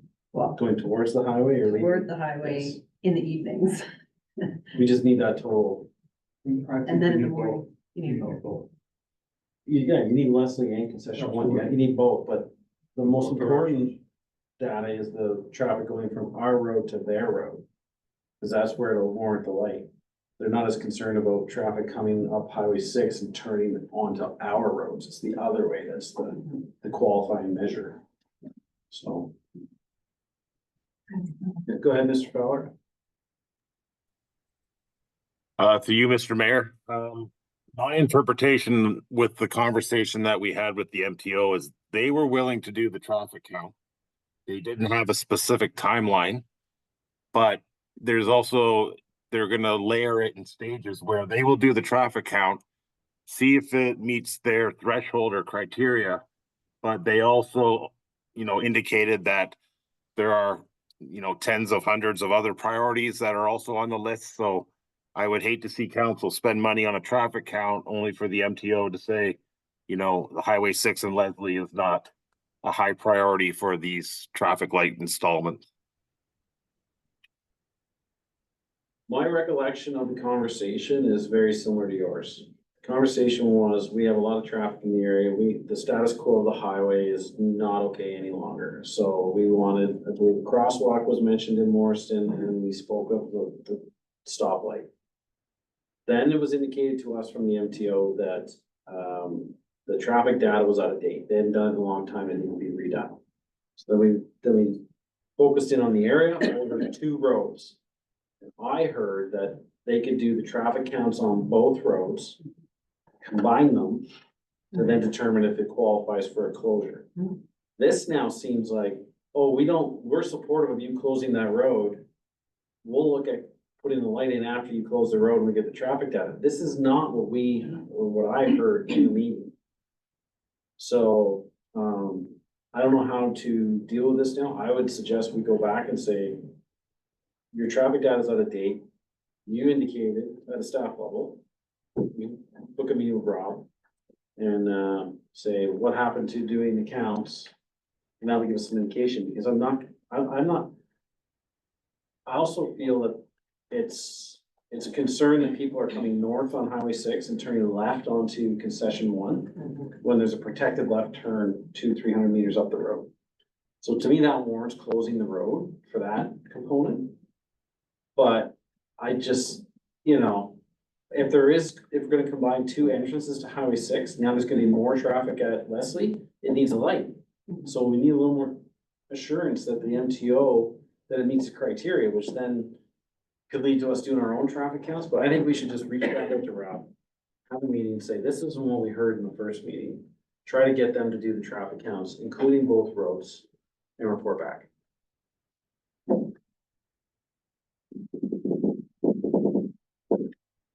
That work? I'm good. I think it's premature to close the road at this point until a lot of data is gathered, and if the MTO can do it, great, and if they can't, then I think it comes back for further discussion. Oh, I wanna add, maybe, staff can reach out to the county and we can schedule, the Black Cats to be on those 2 little sections of road. And I know we have some of those at our disposal, but what's a normal catchment for that kind of data? Mr. Fowler, is it a week? Is it 2 weeks? How long do we need an accurate capture of the traffic flows? To you, Mr. Mayor, I would recommend at least a 2-week period of monitoring traffic flow and counts. See if we can get 2 black cats for 2 weeks. That might be a tough ask. Where would you put those? On Leslie between, basically on the little V. Yeah. Very close to Highway 6, you capture how many cars are coming onto the highway. And, what's up? For those meetings, would it be even possible to get from them, like what their criteria, what is their threshold? How do we can do all the traffic counts we want, but if we don't know what they're looking for in terms of criteria, it's all for nothing, really. So I think we have them. The doctor's off, the vet clinic, the Telford Glen, the driveway, or Doctor's were- office. it was the doctor's office and wasn't somebody asking for a light at Telford? Yeah. And I think they But does- included what their criteria but is. will that be different because it's in a settlement area as opposed to outside? the settlement? Because we knew It's a that, start though, Yeah, but you can reach out and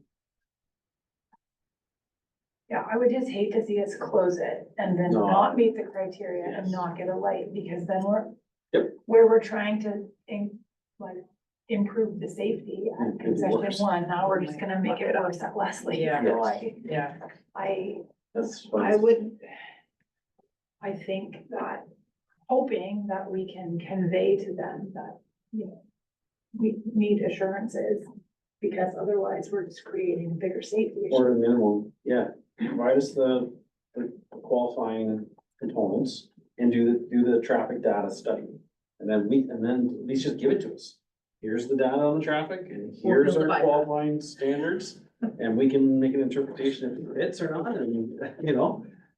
But yeah, I'm with you. I'm concerned about closing the road and then you make Leslie Road worse and then you don't get a stoplight and oh my gosh, then it's, this is us Didn't trying help to put a anybody. Band-Aid so. on the bypass that hasn't been built. What do you have, Patrick, for this one? So to receive, well, we're gonna do them separately. There's I still just other didn't wanna talk, we're gonna talk about the other, I just didn't wanna talk about Okay, them individually, I wanna talk about this one first. and then- So that council directs staff to request that the MTO consider conducting the traffic counts now, given data is currently outdated, and consolidate the new data from both intersections to confirm whether the new information warrants traffic lights at Leslie Road West, subject to the closure of Concession Road 1 intersection, and that council directs staff to inquire with the county whether the township could utilize the black cats for traffic counts if necessary. And could you get costing on, one of those pneumatic ones, I don't know what they're called, traffic counters? Get costing on how much it would be to deploy 2 traffic counters for 2 weeks.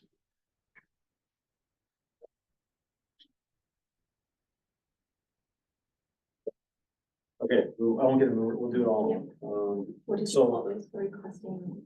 traffic counters, Did you see all? they're pneumatic, Okay, you meant. oh, they're rubber hoses, I think they're pneumatic. I don't know if they do both directions.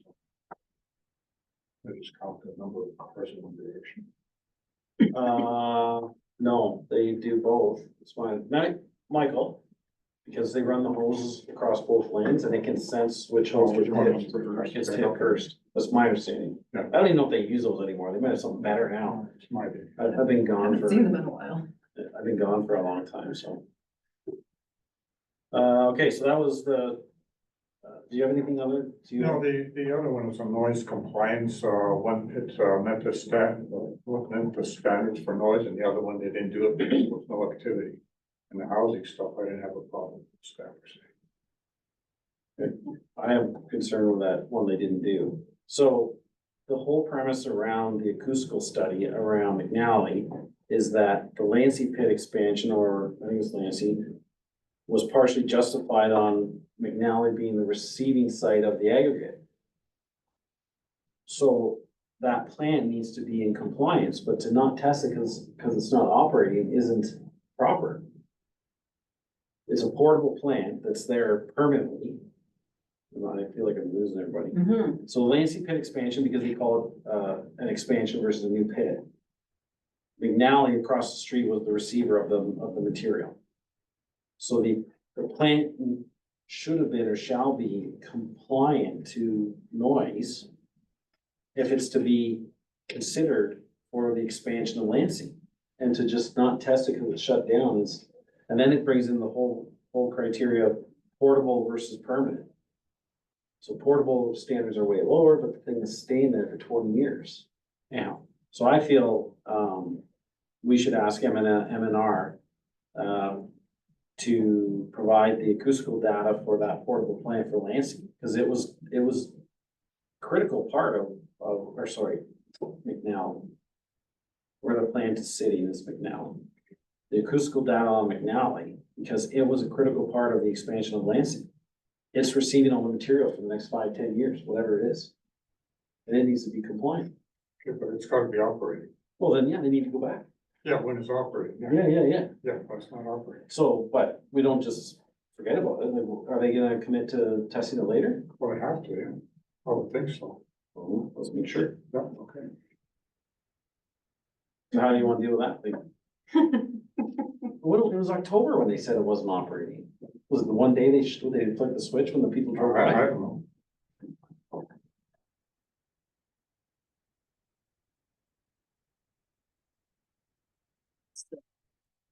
Yeah, it's taking all the material from Lansing and Newbound. It's taking all the material from there.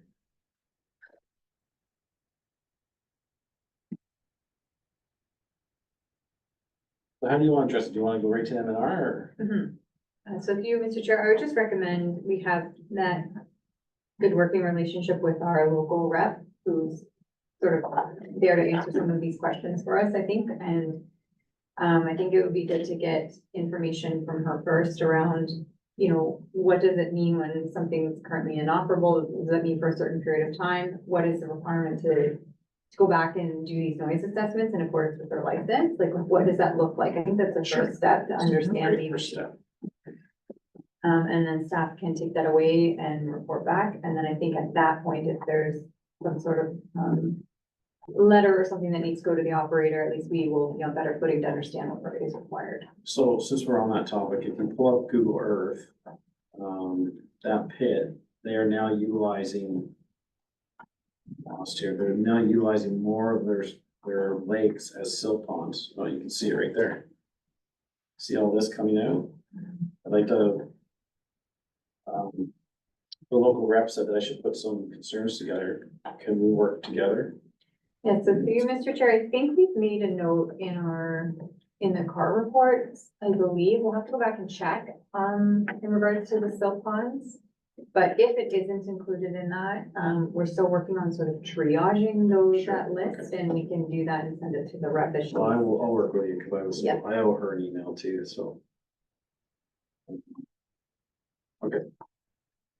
So, gonna follow up with MNR rep on the acoustical components, all good? There's good, anything? Okay, sorry, and so what was the last one you mentioned? I feel like. On the housing. The housing, the ARUs, right? Okay, any comments on that? Okay. So Councilor Bailey, did you have any questions or comments on anything else? Nope. Okay, do you want me to make you ask you to reread all of that, or? So if you, Mr. Chair, what I've added to the traffic that we had, the Leslie Road, I've added the pneumatic traffic counters just to get some costing, and then I've just added that last note about contacting our MNR rep. Just trying to understand the acoustical reporting for the McNally pit and why it looks so good. And timing for. Yeah, awesome. Mover, please. I suppose, Councilor Hurst, all in favor? It's carried. 934, wait. Yeah. She coming in?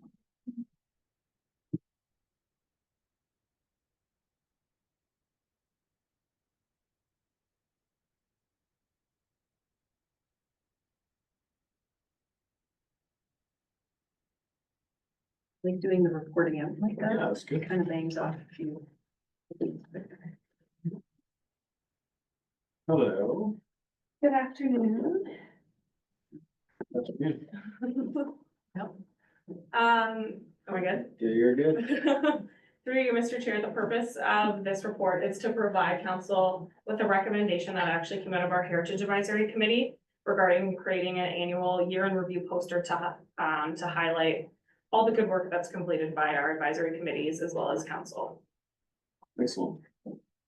Will you read the recommendation? Yes, the report ADM 2025-009. be received and that council approve an annual year in review poster highlighting achievements of the township council and advisory committees completed in the previous calendar year to be published in March of each year. And that staff be directed to promote the year-end review poster on the township's website, social media platforms, and to be included as a consent item on the council agenda. Mover, please, Councilor Rhoda, Yes. Councilor Hurst. Any questions or comments? I'm good. Councilor Bailey? No, it's a great idea. Councilor Hurst? Heritage Committee. Good. I was just wondering if, two questions actually. So this, first of all, this is awesome. I really like it. Thanks to the Heritage Committee for suggesting it. Can we also print physical copies of this and put them in some of our, like at the PCC or the library or the gym, just to, Here. yeah, just to, because people don't necessarily go looking for it on our website, so. And also, could this also be included as a consent item on our committee, and during our committee? It was good. It's great. I think it's awesome.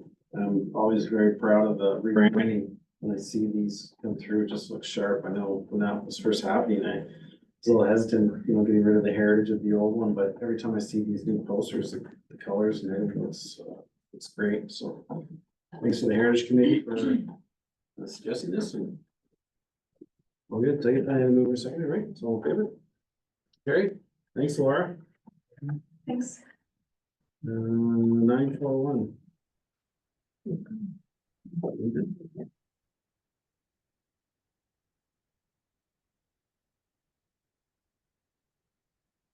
Afternoon, everyone.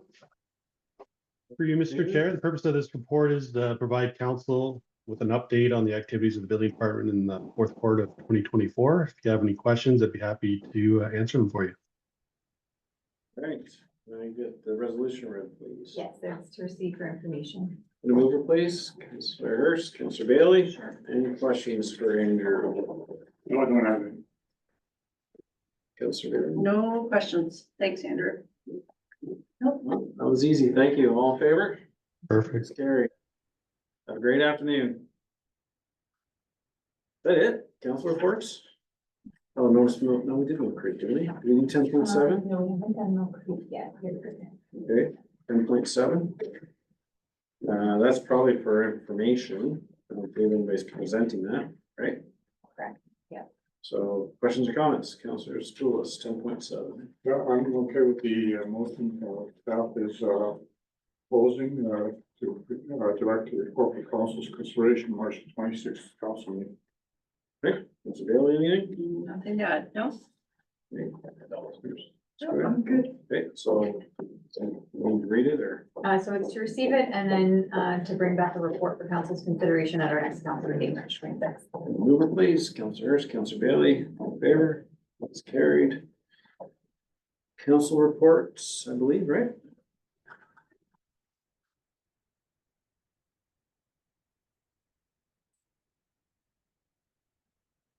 What's going on? I can't think of anything. Sorry. Go ahead. I was just gonna invite you all to Badna Community Center is doing a St. Patrick's Day potluck on Friday, the 14th. If you'd like to bring your family out and bring a dish and share it, it's just a social gathering. And I don't have the date for the Whistle Stop.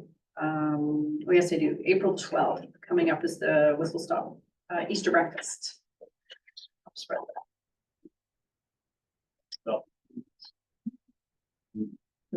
We'll receive, any motion for that? Mover, seconder to receive that. Councilor Bailey, Councilor Spoulos, all in favor? It's carried. Bylaws.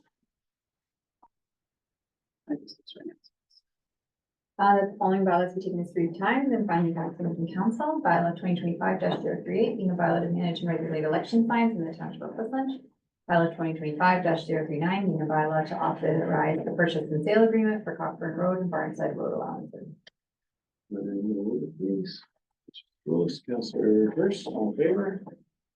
It's carried. Announcements. Sorry, I did my announcement. Oh, we are gonna close, right? Close session. All right, so the council should go into closed session under section 239 of the municipal act for the purpose of confidential report regarding litigation or potential litigation, including matters before administrative tribunals affecting the municipality or local board. This is in relation to potential matters heard by the Ontario Land Tribunal and confidential minutes from previous closed meeting. Mover please, Counselor Hurst, Counselor Goida. Yep. Thank you, all in favor? Carried.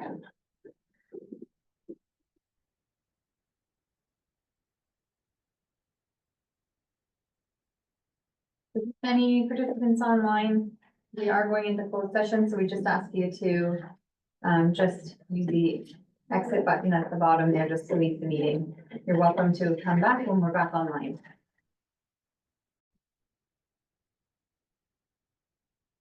You have some resolutions coming out of closed. That council moves into open session at 3:25 p.m. We have a mover please, Counselor Goida, Counselor Spillis, all in favor? Council receives a confidential report regarding litigation or potential litigation, including matters before administrative tribunals affecting the municipality or local board, in relation to potential matters heard by the Ontario Land Tribunal, and confidential minutes from the previous closed meeting. Mover please, Counselor Hurst, Counselor Bailey, all in favor? Carried. Any business arising from the closed session? Seeing none, any notice of motion today? Any new business? You got a couple? Could the township and have all council sign it, send a letter or a plaque or something to Ted Arnott in his retirement? He's officially been retired. There's a new MPP. So that was the other component that the township and maybe the mayor sign a letter to Joseph.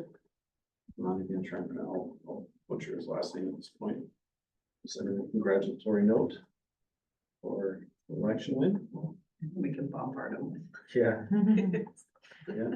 So those Are are. you familiar with Highway 6, Joseph? Aggregate. I don't know if we could put a little, maybe we could put a little, don't watch this video, Ted, a little package together, maybe like a postage pin, you know, some memorabilia of our logo and stuff. Even give him an A old one. poster, heritage poster. Where's such poster? Give him an old pin in here. You wanna give him some older stuff? We'll do a township welcome page for him. Yeah. Sure. They're good. That's for Ted or for welcome package or for Joseph? Or We both? could do both. Yeah, let's if do you'd both. like. Yeah, Okay. let's do both. Welcome to- Good idea. Okay. Yep. Vote on that or something? No, we're good. It's just a note on new business. Okay, all right. Anything from any members of council on business? Purgatory bylaw? Following bylaw, the date has read 3 times and finally passed in open council. Bylaw 2025-040 being a bylaw confirming the proceedings of council for the corporation of the township of Brooklyn, being held on the 5th day of March 2025. Any move, please? Councilor Hurst, Councilor Willis, all in favor? It's carried. Adjourned. Council hereby adjourns at 3:27 p.m. Please, Councilor Bailey, Councilor Hurst, all in favor? It's carried. Thank you, everyone.